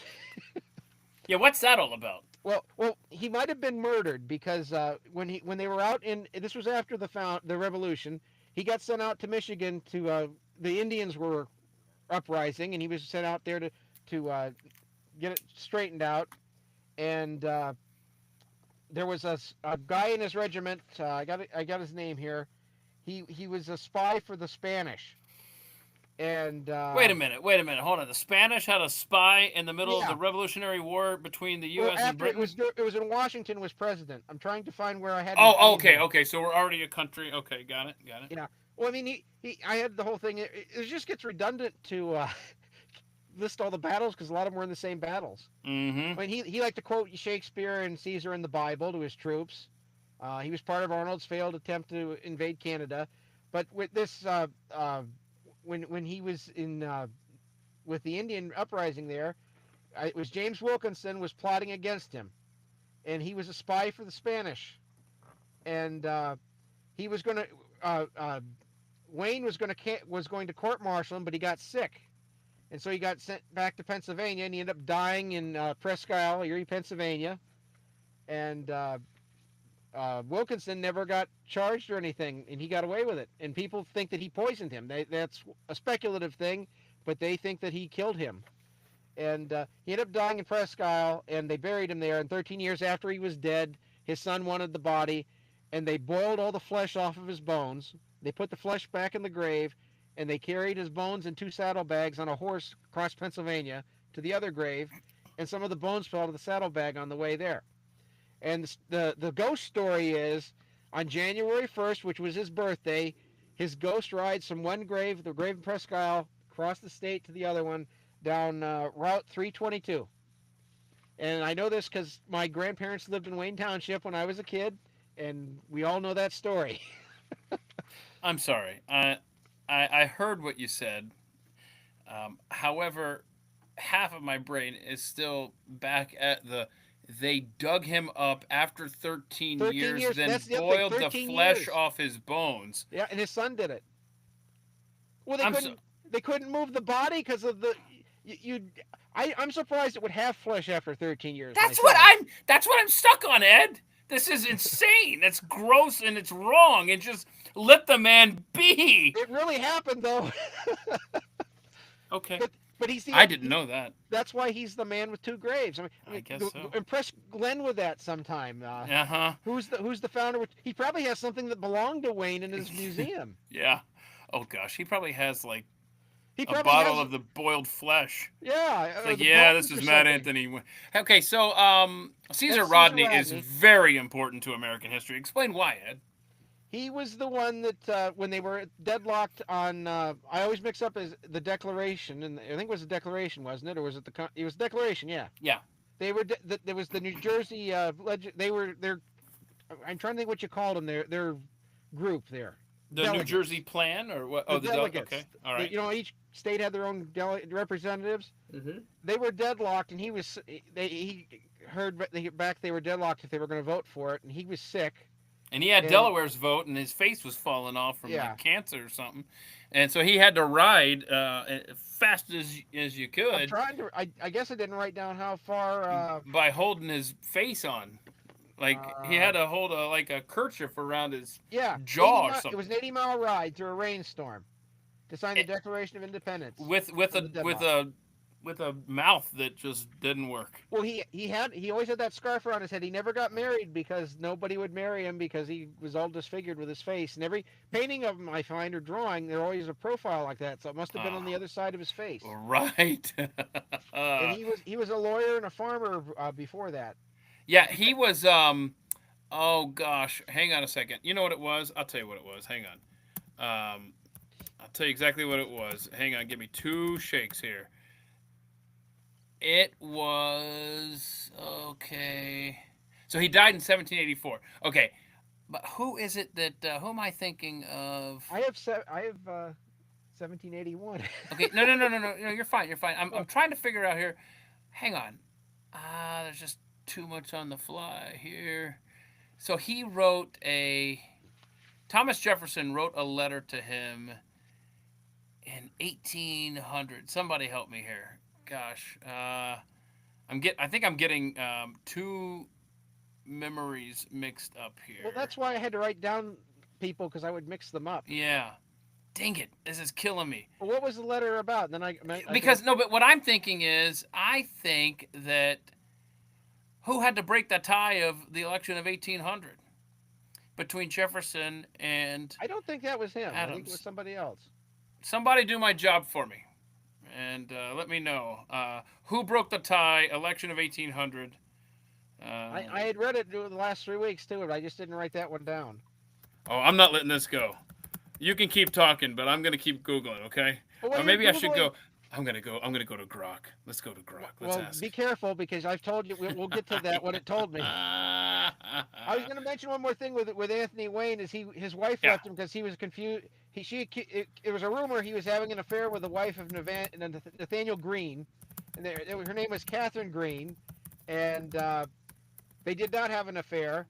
But what's interesting is that Catherine Green was considered a general because she would go over all the plans of her husband, and all the wives kind of did that with the general's wives. They were kind of involved like that.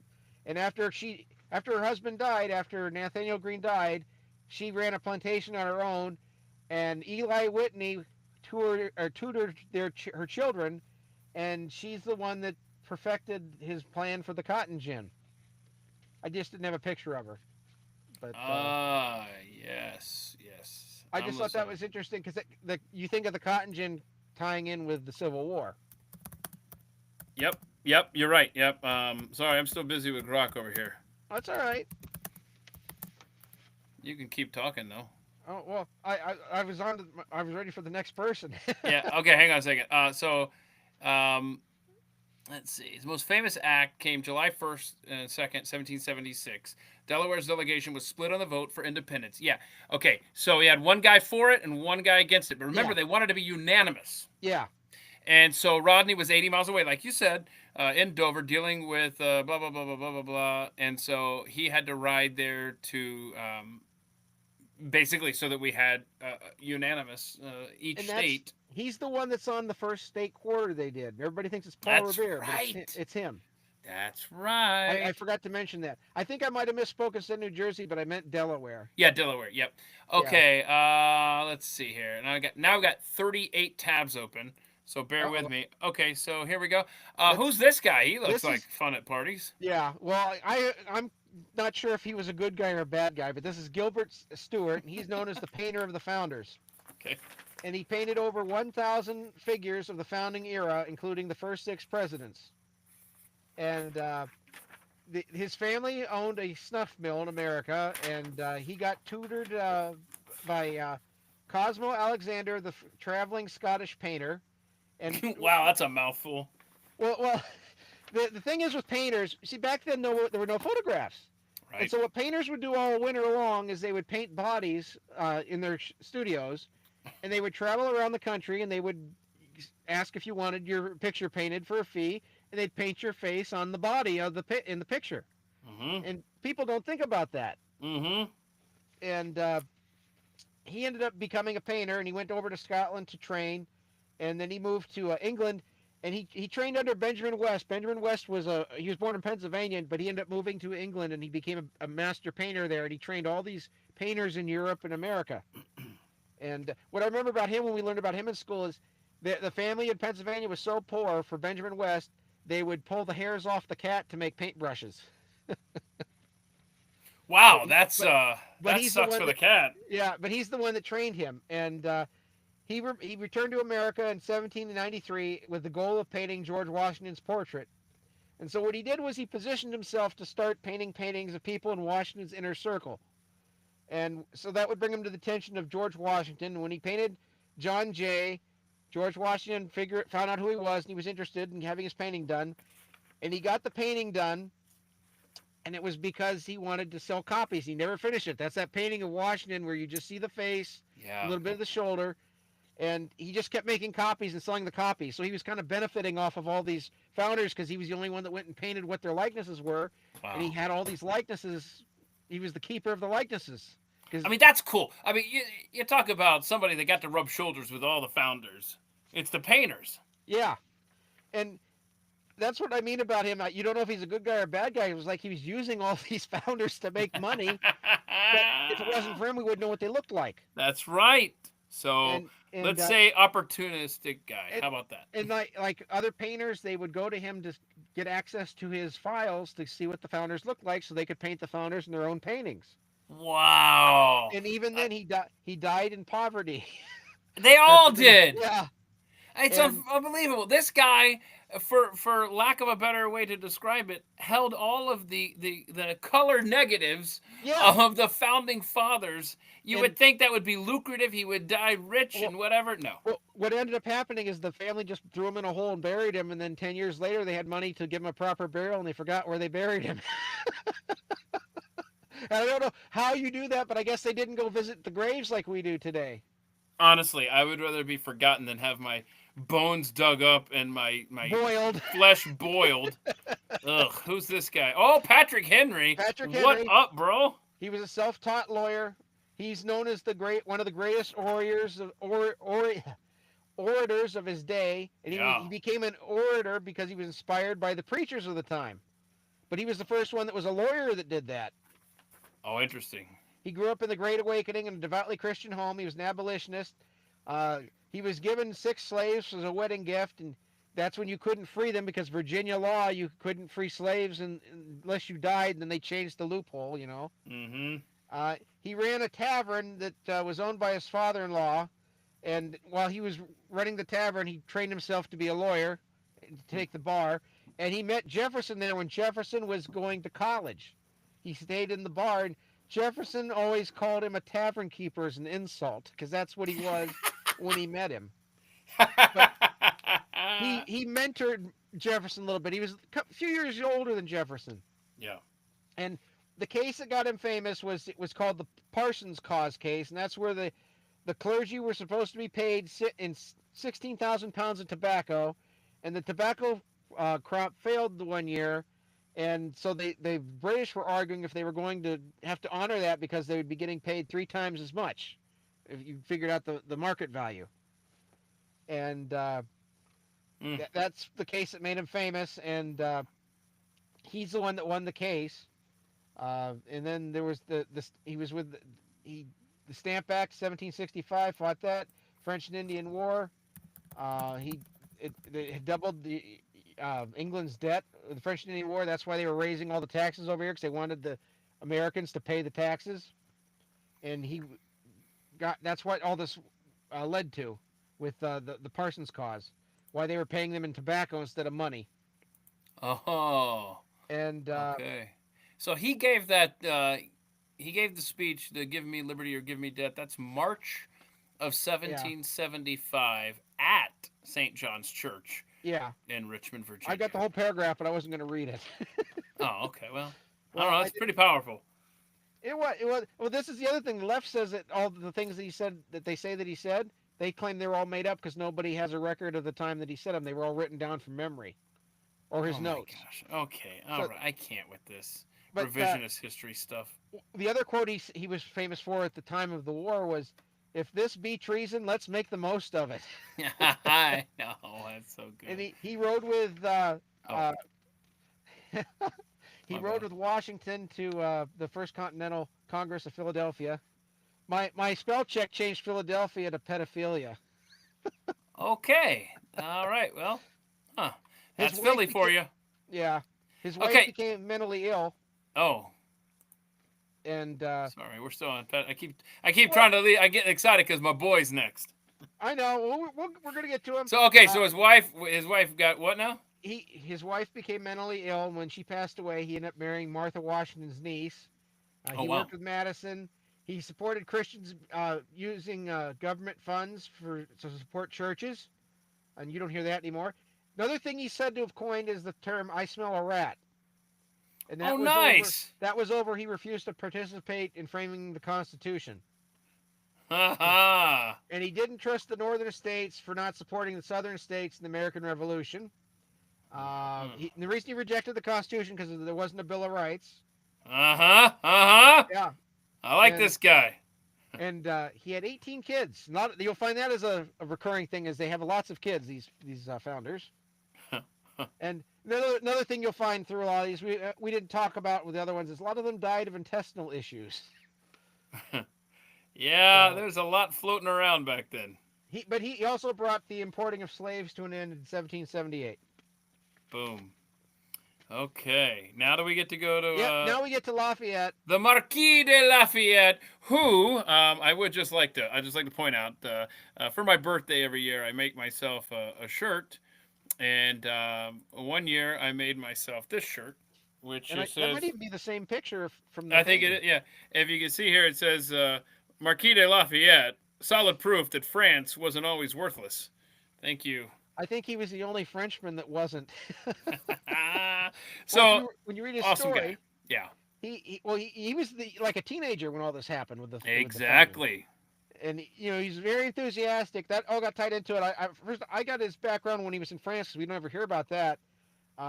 His mother and grandmother, they passed away, and then when he was 14, he became a musketeer. And when he was 14, he was part of the aristocrats there. They did arranged marriages. And when he was 14, one of his neighbors wanted him to marry his 12-year-old daughter. And the mother thought the daughter was too young, so they had to wait 2 years.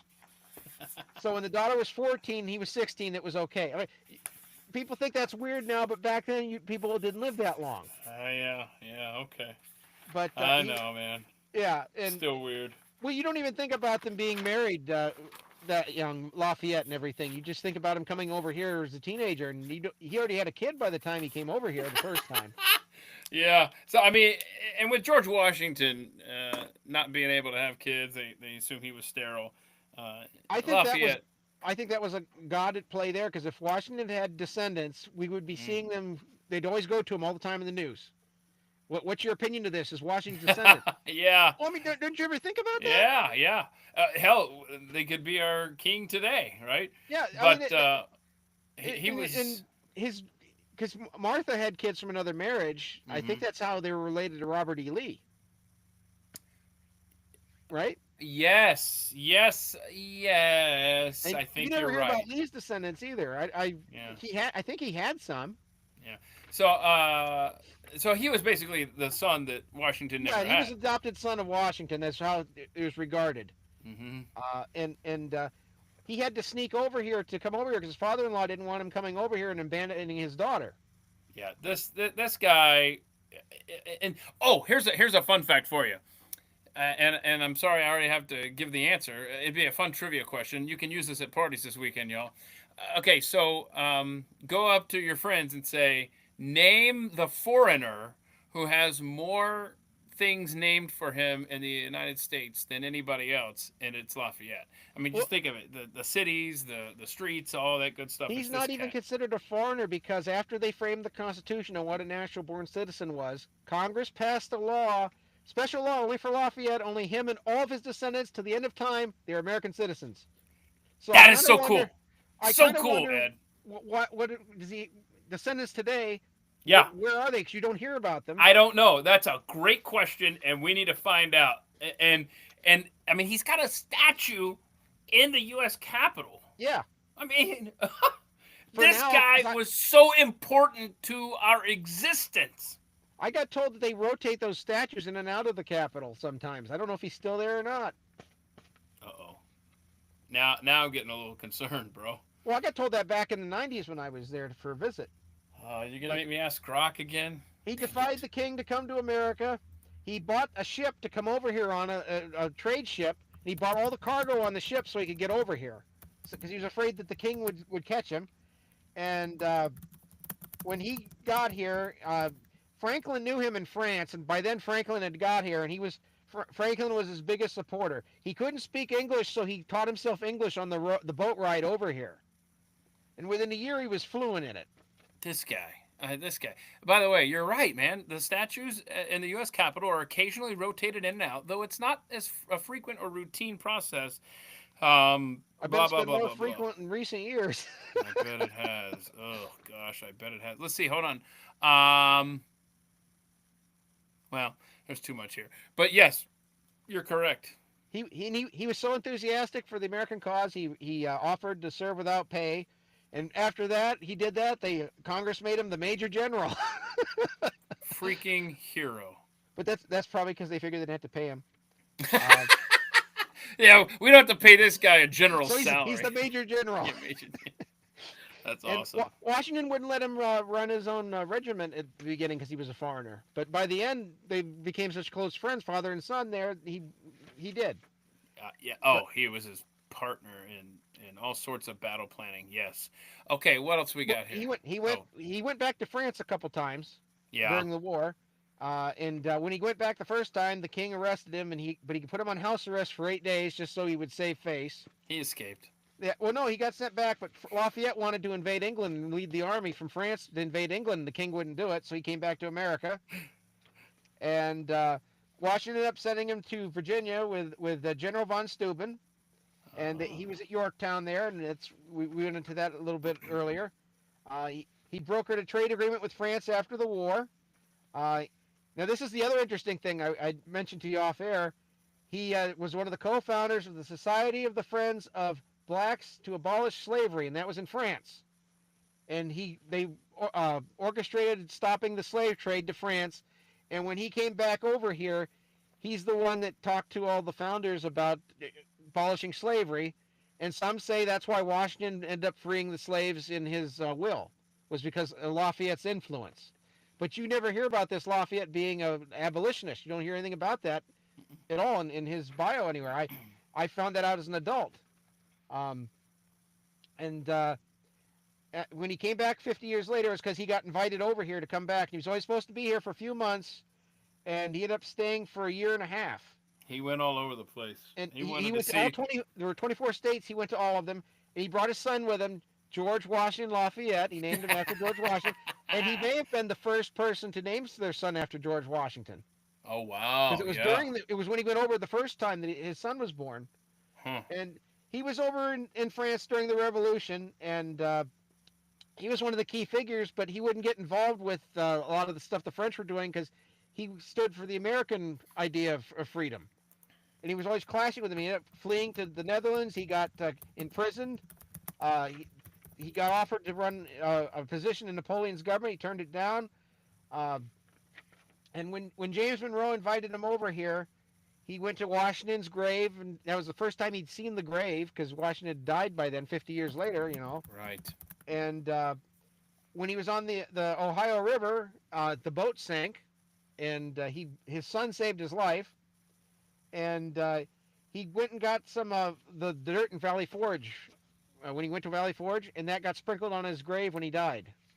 Wait a minute. Say that again. What got sprinkled on his grave when he died? He took some dirt from Valley Forge because that was Washington's Oh. home, and his son sprinkled on his grave when he died. And he got some soil from Bunker Hill too. And when he died in France, the king gave him a state funeral, and people claimed it was so the commoners couldn't go to the funeral, but he was given all these honors. And in America, he was the only person, I don't know if it's changed now, but he was the only foreigner who's ever given a funeral as high as a presidential funeral. Wow, man. And I forget what day you were talking about, the inaugurations, people giving a speech. And John Quincy Adams gave a 6-hour speech for a eulogy for him. Oh my gosh. And John Quincy Adams is one of my ancestors, and he was banned from speaking at in the Senate anymore because he was always bringing up abolishing slavery. John Quincy Adams gave a 6-hour speech at Lafayette's funeral, you said? Yeah, I think it was 6, maybe it was 3. It was a long speech. I couldn't believe how long of a speech it was. Yeah, because the one that I pointed out on my day job, Pat Gray Unleashed, that you're referencing, was Fidel Castro has given 5-hour speeches before. Let's see. But John Quincy Adams was an awesome guy, too. Well, I'm proud to be a descendant of John Quincy Adams because they shut him up and people try to shut me up for the same reasons. That is, wow. Okay, so let's see. Who we got next? Benedict Arnold's next. Okay. And now everyone knows who Benedict Arnold is, but they don't know what he did. Well, he's considered the American Judas. Right. And he was the son of a merchant. His great-grandfather was governor of Rhode Island. His father lost his business, became an alcoholic. Benedict Arnold studied apocrity. I can't say it. Apothecary. You know, Sure. it's where they do the medications. Oh, okay. Yeah. He's a medicine man. Yeah. He commonly told a tale of the French and Indian War where he served 13 days and deserted. People make up a lot of stories about Benedict Arnold always being a traitor because it's become folklore. So it's hard to find out which stories are accurate for a lot of this. But I tried to just have the ones that are verified. Mm-hmm. At the start of the war, he was a shipping merchant, and his first wife died at the capture of Fort Ticonderoga. Then he led the campaign to Quebec, and that all got all screwed up. The Canadians chased them out. So he's the reason why there's not a 51st state. We'll be back, Governor Trudeau. At Saratoga, he was wounded, and there's a monument there because Benedict Arnold, they passed a law, act of Congress, he can never have a monument with his name or anything on it. They have a monument with a boot as the nameless soldier for what he did at Saratoga. Wow. And that was put there in the 1860s. And Washington put him in charge of Philadelphia. He was one of the major generals of the whole war. People don't... Yeah. If it had gone a little differently, he would be celebrated today. Well, I mean, he got jealous, right? Because he was passed over for that, and he was mad that Congress wouldn't pay him. That's fact. Yep. But the other part of it was he married his second wife was Peggy Shipton, and she was Tory. Yeah, it's always a woman. Am I right? Well, it's in the Bible about how women influence their husbands and everything, and so this is biblical. He got accused of corruption, and he married into this loyalist family, and he just got tired of all this grief he was getting from the Congress and everything, so he switched sides. Mm-hmm. And how he switched sides was his wife was she was the ex-girlfriend of Major John Andre, and that's who he defected to. And he got promised he'd get all these things if he defected to Britain. But what ended up happening was the British didn't trust him either because he was a traitor to the American cause. So he was screwed either way. Yeah. So where he got caught was Washington put him in charge of West Point, and that's when it was a fort. It wasn't a school back then. And he was going to surrender it to the British. And I think it was Andre that was coming. He had the letter from Benedict Arnold, and they ended up searching him on accident there. They didn't know that he was a spy, and they found this letter, and that's how they found out that Benedict Arnold was the traitor. And Washington was going to be there at West Point that day. So if Washington had been there with Arnold, he would have been captured or killed. Yeah. And Yepers. Andre ended up getting hanged. The British wanted him back, and Washington refused, and he hanged Andre.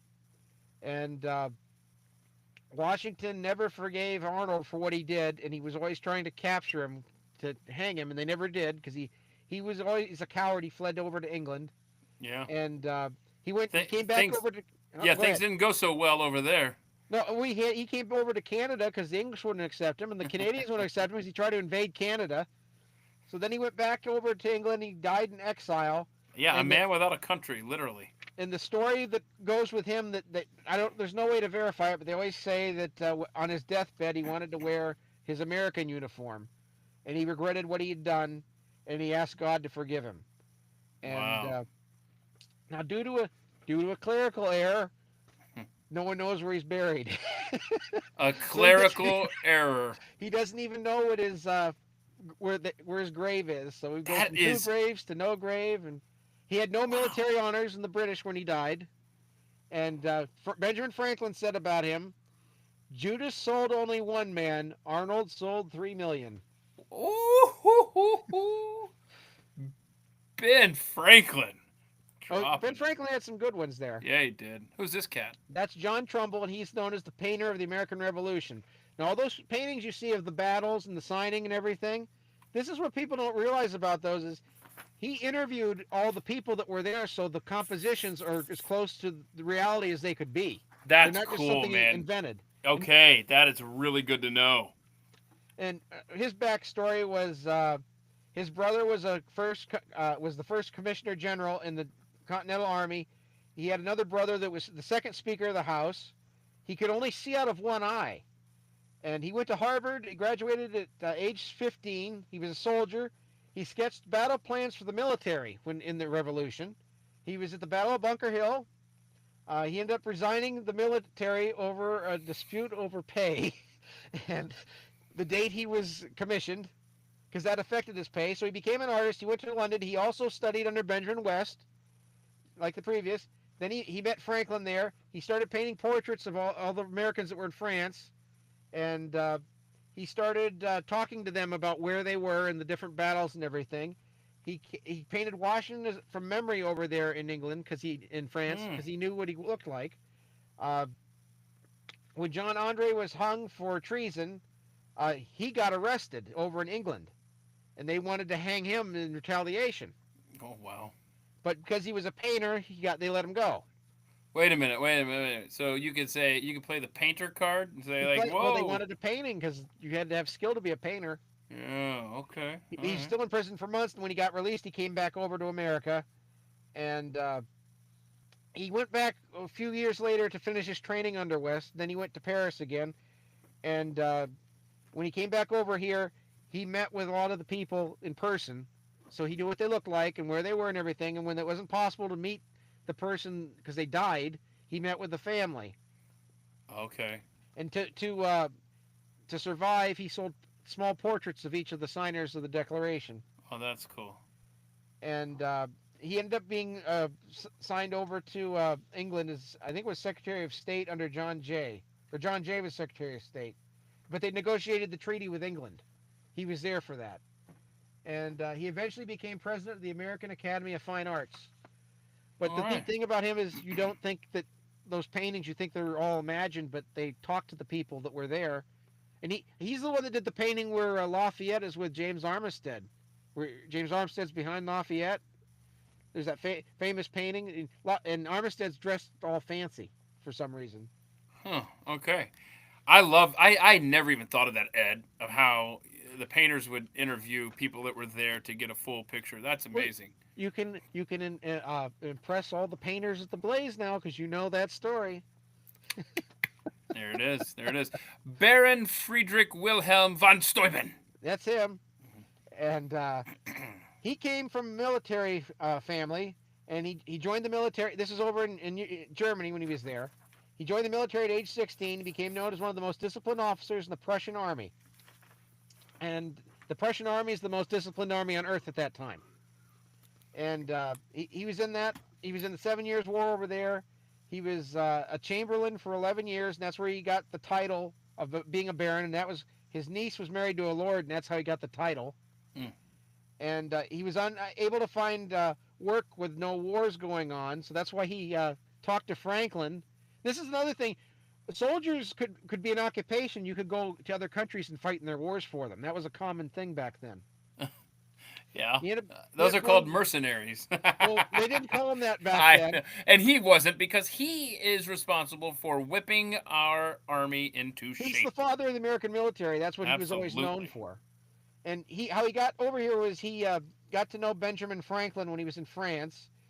And Franklin recruited him, and then when he wrote Congress, he exaggerated all the great deeds that he did, or he'd done. And I mean, who among us? Well, Franklin did a lot of that. So and when he came over here, he was dressed up all in his uniforms and everything. And then him and his staff, they were all dressed in red, and people thought they were British, and they almost got arrested right off the boat. Oh, and gosh. He ended up reporting to Washington and Valley Forge, and he was supposed to get paid after the war, so there's another part of it again. And then what happened, Ed? Well, he ended up they gave him land instead, and they made him a citizen. All right. Hey, that's not a bad deal. No, but we'll get to the bad deal, what they do to him now, but Washington named him Inspector General, and he's the one that developed, before he came over here, the army just they were good old boys, and they just stayed wherever they wanted, all over the camp, and they didn't do latrines and all that stuff, and he's the one that really disciplined, we're going to do this here, this is where the mess hall is, this is where we do that, It was chaos until he got here. Chaos. And the soldiers were getting sick, and there was no discipline, and they were leaving, and just chaos, honestly. And you can say this about so many different individuals who were involved in the war effort. You can say what I'm about to say about so many, but I really think with the Baron here that if he doesn't come over here and whip our army into shape, I think it's safe to say that we lose this war. I think he's one of the most crucial people. Crucial. Actually. That's the word. Thank you. He's crucial to the American victory.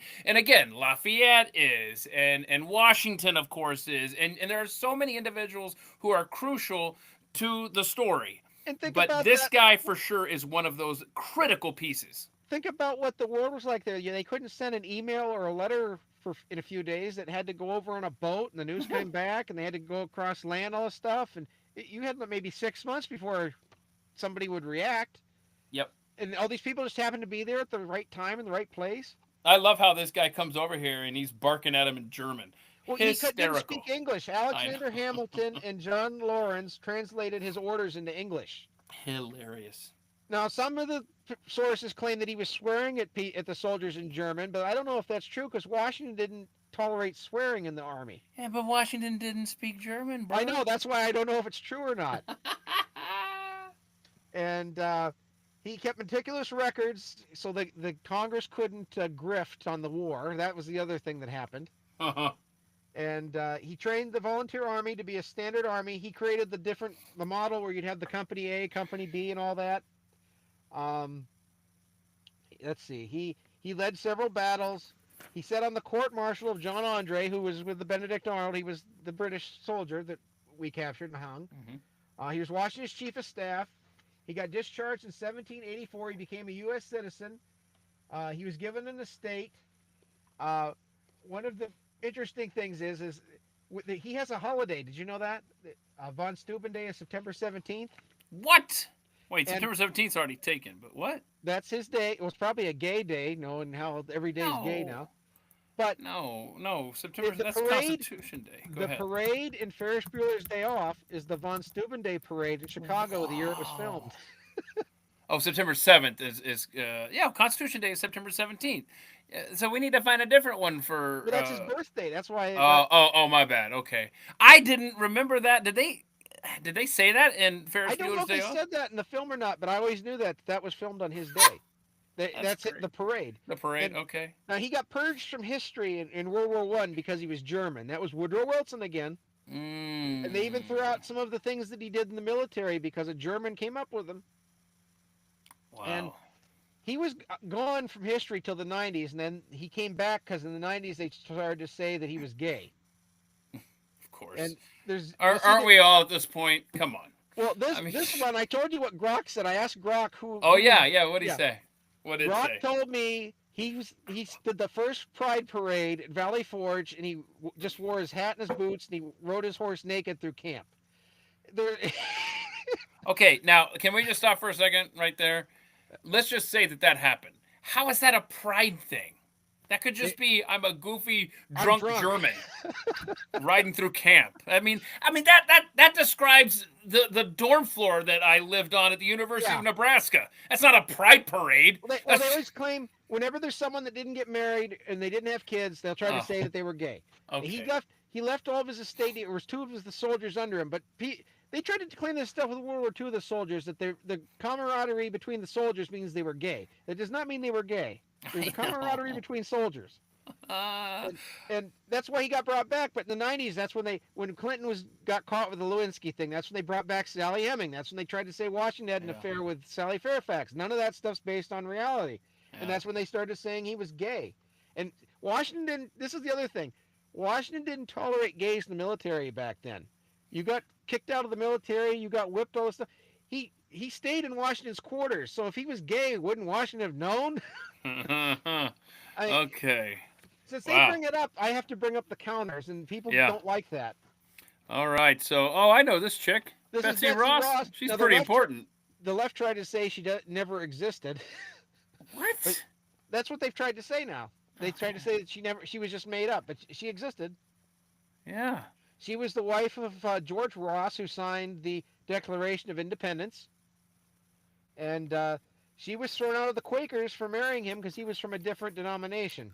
Uh-oh, no, boy. She started an upholstery business. Well, people don't realize the denominations were considered different religions. So when you read the founders talking about religions, they're talking about Christian denominations. They're not talking about every single religion under the sun.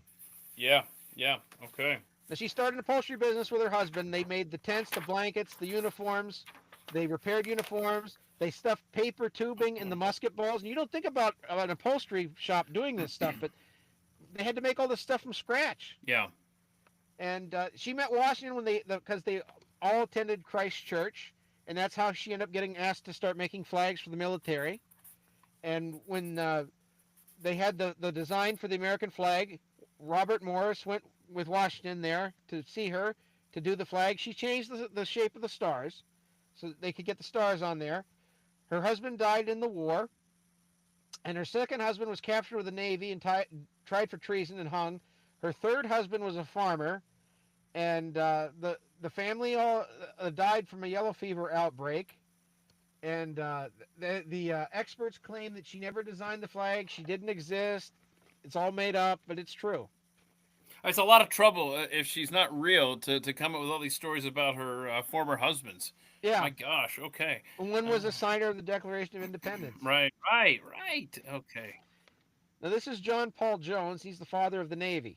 Yeah, he's also a hell of a bass player for Zeppelin, but I digress. I think he was a rock singer, too. Yeah. All right, so what's this guy's story? He was born in Scotland. He was a sailor at 13 years old on British merchant ships. And he was an abolitionist. He called slavery an abominable trade. And when he was on one of these slave ships that he got assigned to, he abandoned it in Jamaica, and he found his way back to Scotland. He became a captain of a ship at age 21. Wow. And the first mate died of the yellow fever, and that's how he became a captain. Mm-hmm. He flogged a man of mutiny who died from his injuries, and then that made him he got arrested, and when he was out on bail, he fled. And he went to America where he had a recently deceased brother. And he moved into the property there. And what he told Franklin about when he killed this guy, it was self-defense. And the guy was from an influential family, so he wanted to get him killed for killing the family member. But he was given a pardon for this in 1999. They gave him a post Mothras pardon. I have no Wow, idea to say it right. uh, 1999. what? And I missed that. Wow. so did I. And some people believe he was a pirate for a while because he disappeared for about a year and a half in his history. And when he came back, that's when he added the Jones to his name. Oh, okay. And he did several. He was commander of several ships, and most of the fighting he did in the war was over. He would stop the trade ships coming here from England. He was over there in France and England. Okay. And Oops. when France became the first nation to recognize America, his ship became the first American vessel saluted by the French. Oh, wow. And he went after the British merchant ships and supply ships. He got into a fight with John Adams. Now, if you see some of the movies, how they would fight in the ships, they would have the ships kind of cruise against each other and then fire the cannons and go by. Yeah. And he did a lot of battles with that. I just didn't want to be redundant with them all. Okay. But after the war, what he ended up doing was he went over to fight in the Russian war, and he was in charge of the Russian Navy. He got some of the Russians mad at him. The Commodore Gregory Potemkin became an enemy, and he accused him of raping a 10-year-old girl. Oh my gosh! Wait a minute. John Paul Jones was accused? John Paul Jones, he got accused of that. And I couldn't find if it's true or not, because there's conflicting stories. Oh, And bro. I know, I was disappointed. Yeah, I hope it's not true. What he ended up doing was he fled to France, and he died at age 45 of intestinal problems. They found him dead in his room. Didn't everybody die from that? Yeah, that's what I said. Almost everybody died from that. And his body wasn't found until 1905, and then it was brought back to America. And FDR wanted to make a movie about his life, but the script got rejected. So I don't know what that was about. Wow. Because FDR did that movie where Walter Houston becomes president and becomes a dictator, if you remember. I think it's called Gabriel over the White House. I don't know that. And Woodrow Wilson was the one that wrote the book that Birth of a Nation was based on. He didn't write it. He had the screening at the White House, right? Well, no, he was involved with the story. He wrote the book. Was he really? Yeah. That's why I always connect the two together, because I have the film background, and they did those two horrible films. Well, let's move on. This is Francis Marion. Yes, Swamp Fox, South Carolina. Let's go. He's the Robin Hood of the American Revolution. I will just say, side note, there's a hell of a she crab soup served at the Francis Marion Hotel in Charleston, South Carolina, if you're ever in the area. Continue. Oh, well, he was Robin Hood of the Revolution, and he only did that for like a year and a half, 2 years. He did this. He was the father of guerrilla warfare to this day. That's what he's known for too, where they would hide and kill the British. Age 15, he was hired on a merchant ship to the West Indies. It sank, and all the survivors and him spent a week at sea until they were rescued. And he came back, ran the family plantation. When the British seized Charleston, he wasn't there, so they didn't capture him, and that's when he became the Swamp Fox. And it was 50 to 70 backwoodsmen, and they had that island that they would all meet at. He had a broken ankle, so he wasn't there when they captured all of the officers. And he was the only opposition in the region. And his men all came out of Snow Island. That's where they met. This is like Robin Hood and the Merry Men, Sherwood Forest, all that. It really is. We have so many these stories today. They're all people that are like world figures you think of in folklore, but these people existed. Yeah. And his men, they didn't work. They didn't get paid. They didn't have very much. There's such a common theme in today's stories. Walt Disney did a series of episodes on the Swamp Fox, and that's even in their song that they don't get any money. Oh man, that's in the theme song. Wow. I think it's got no pay, got no money. You don't even get continental money. And how he got the name the Swamp Fox is General Tarleton, the British. He said that he's a swamp fox the devil himself couldn't catch. So there's the devil in our history again. That's awesome. I don't know if it was Charlton. It was it might have been Cornwallis. I don't know. It was a British general. Um, just since we're talking about how they got Yeah, nicknames and all this stuff, uh, the Charlotte Hornets. Somebody can look this up. I guess during the Revolutionary War, that they couldn't capture the city of Charlotte because and one of the generals said every time they would like try to go in there, it was like disturbing a hornet's nest or something like that. And so the basketball team is now named the Charlotte Hornets, I didn't based know on. that. Isn't that fun? I Yeah. love stuff like that. I love historic, like just obscure facts that end up becoming weaved into something that you would never see, like the Charlotte Hornets, for example. Well, it's like the Redskins was named after the captain of the team. It wasn't even named after the Indians as a group in the past. It was named after that one specific coach of the team. Don't get me started on that story. Yes, Well, I hope that it's going to go it's back. so honorable is what was Well, happening with that. the another interesting thing about Francis Marion, you remember I said that the British they would free the slaves if they joined the British cause. He inherited his slaves and they wouldn't join the British. They wanted to stay and fight with him as part of the Swamp Fox's group, and he never freed them. This is it's not what people think it is, I guess, because there were family loyalty between some of these slaves with their Mm. master's family. And it's not to justify slavery or Yeah, anything. I It's just know. explaining what the times were like. I can't get into that mindset. I can't I can't imagine either, but it's turn it just down. it is what it is. Yeah. And Oh. I just got a couple more here on Oh. Francis Oh. On Marion. Francis Marion. I My just have bad. like two sentences here. Sure. Uh, Now, Francis Marion, the left got him kicked out of history books because they claim he raped slaves and he slaughtered Indians for fun, but there's no evidence of that. And that's why Huh. he got pulled out of the history books. And when he died, what one of his slaves said of him at his funeral was, General Marion was part rawhide, part vinegar, wrapped around the biggest heart on the continent. And that was a slave that said that. Huh. But not justifying it, we're just understanding the context of the Yeah. time. I'm just hoping we can break this streak of raping of children Well, in our stories here. Well, that's the only one that was it was John Yeah. Paul Jones, and that kind of shocked me. I almost Yeah. didn't put him in our list because of that. And Yeah. there's a statue of him that looks like Vladimir Putin, and he fought over in Russia, so I kind of wonder if it's like the great grandson or something, because they look exactly alike. Okay. This is All the right. Culper Spy Ring. We actually got through all of them today. I didn't know we would. Like that's Major Benjamin Talmadge. He's the only one I could find a picture of, because all the other people were anonymous, you know. Mm-hmm. And how he became head of the Culper Spy Ring is because Nathan Hale was a spy and he got hung or hanged, however whatever the proper grammar is. Lay, lie, hanged, hung. Yeah. Tomato.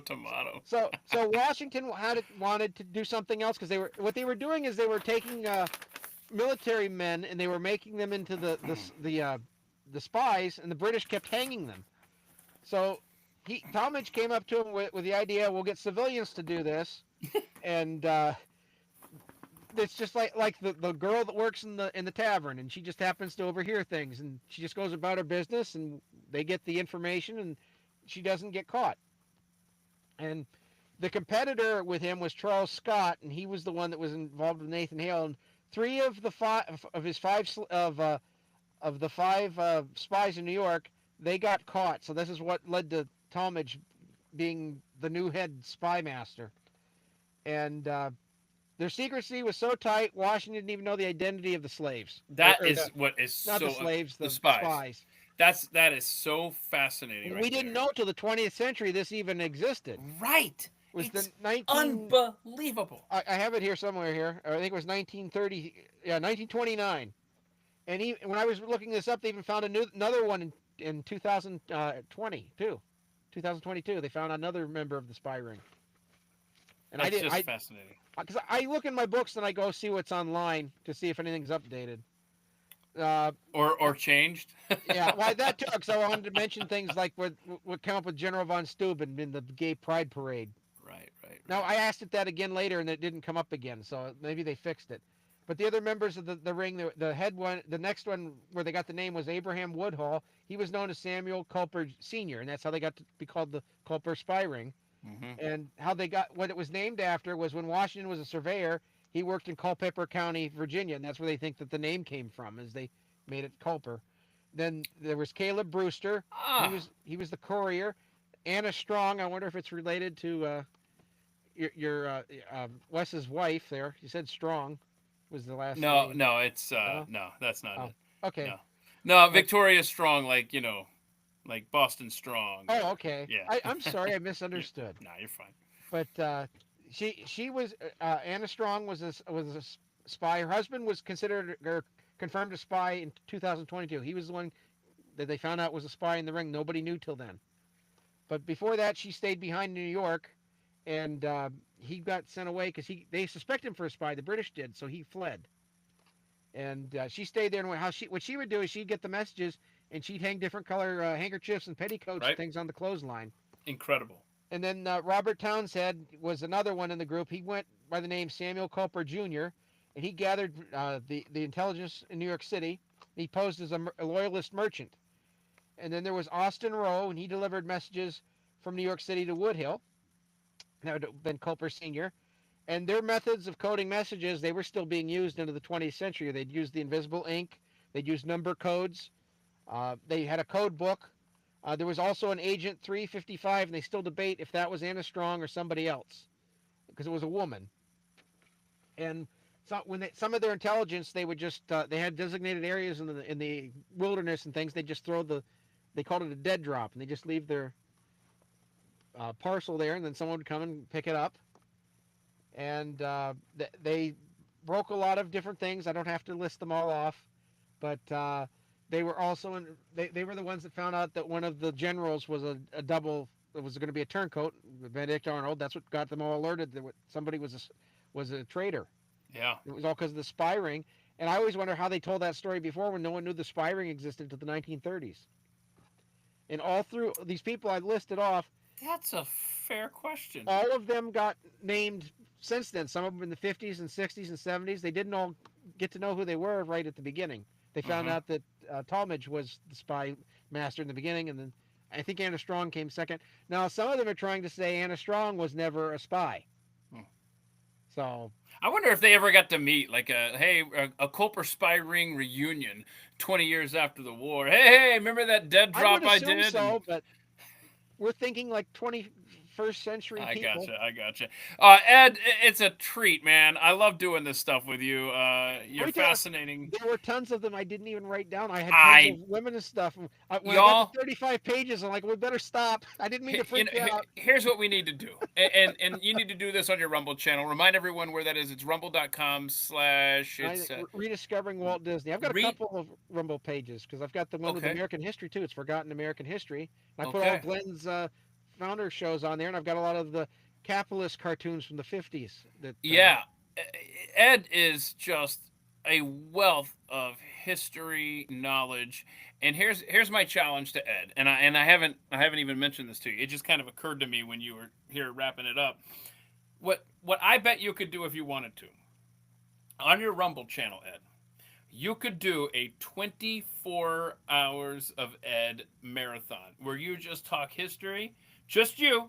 I know. 24 hours, and just let people tune in as they will, or go back and watch it. I bet you could do it. I probably could, but I got that going. I got the comic going. I got so many things going. I'm only an army of one. An army of one. Ed McCrae, Professor Ed McCrae. We got to do this about American folklore figures too, because I have one of the largest libraries of first account American folklore figures from my research on Folked Up America. Original sources, so important. I have the first appearance of Pecos Bill, and that took me forever to find. And what I love about that is he rolls the cigarette on the tornado in the very first appearance, and that was in the Disney cartoon, and they cut that out, but that was in the very first story.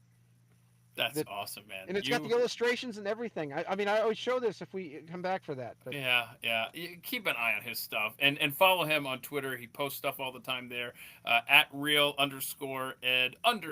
If you like this, go McCrae. back and look at our Walt Disney shows, because we did a lot of this too. We went through, I bet at least a third of the runtime of those shows were all the people that worked with Walt Disney that you don't ever hear about. And that was actually 24 hours worth, because it was 12 episodes 24 hours, at minimum of 2 hours each. You're right. So what I will do, what Ed is referencing there on the YouTube channel, it's at the Mike Show. or at the mic. I don't know. Who knows anymore? But there's a playlist there, and what I will do right now, before I forget, because if I don't do this right now, I will forget. I'm gonna post the playlist, Saving Disney History. It's 12 episodes. Me and Ed talking to you. Ed doing an incredible presentation of the real history of Walt Disney. You know So what's funny about that now is since last year where I've been doing all this other stuff with that, I probably have 33% more Walt Disney history knowledge than we did when we did those. incredible, man. Because I've been finding all these first-hand sources, and if you like what I'm doing with the videos, putting together for Walt Disney history, please consider contributing to our Give Send Go thing. We're a grassroots thing. We're going to preserve the history that they're erasing because no one else is doing it. And there's nobody else younger than me that can do it because they don't remember it. Right. You know, Yes. I'm It's as young, getting the to youngest be I could like that. possibly be to remember all of this. Cause you've seen some of the things I posted with the stuff with Miley Cyrus and how she changed and everything, and that's just how because I happen to remember I saw that when it happened, that she thanked Jesus on stages and things when she got awards, and then she did all that other stuff. Did all that other stuff. Okay, Ed, thanks so much for making time, and thank you for tuning in. We'll get this posted on YouTube and on Rumble. You've got the audio versions available, Spotify and iTunes. Please rate and review and tell your friends. And of course, thank you for joining us here on X today for the live stream. Tomorrow for the Friday live stream, 3 p.m. Eastern, my buddies Jonathan Haggerty and Adam Johnson. We're going to have some fun with that. And then a week from now, Ed's the one that made me aware of America's Stonehenge. That will be fun. And Yeah, I'm surprised you didn't know about that. I didn't know. And I was just up in New Hampshire. And I didn't know it was there. I can't wait to talk to the family that When you owns that talk site. to him, ask him about the cannibals and the Indians and everything. And out west when they were, because I don't know if this will be part of it because this is out west where they had the canyons and they were all living in the canyons. Yeah. That was because they were afraid of the cannibal Indian tribes. Oh, in the listen movies, to Ed. He's got so much, man. We know that in the movies where the Indian raises their hand and says how. Yeah. What that is about in their folklore, they said there was a race of cannibalistic giants with red hair in America, and they had 6 fingers on each hand, and they were checking to see how many fingers they had on their hand. That's another one. I got to do an episode. I know about the giants, but I didn't know it had to do with the fingers and stuff. Well, they had 6 fingers, 6 toes on each appendage. They had double sets of teeth, and when the Bible talks about giants, it describes them the same way. This is all right. This is gonna become another episode if we don't stop. All right, brother. Thanks so much. Everybody have a great afternoon, or rest of your day, and we'll see you tomorrow. Bye bye. Good stuff, man.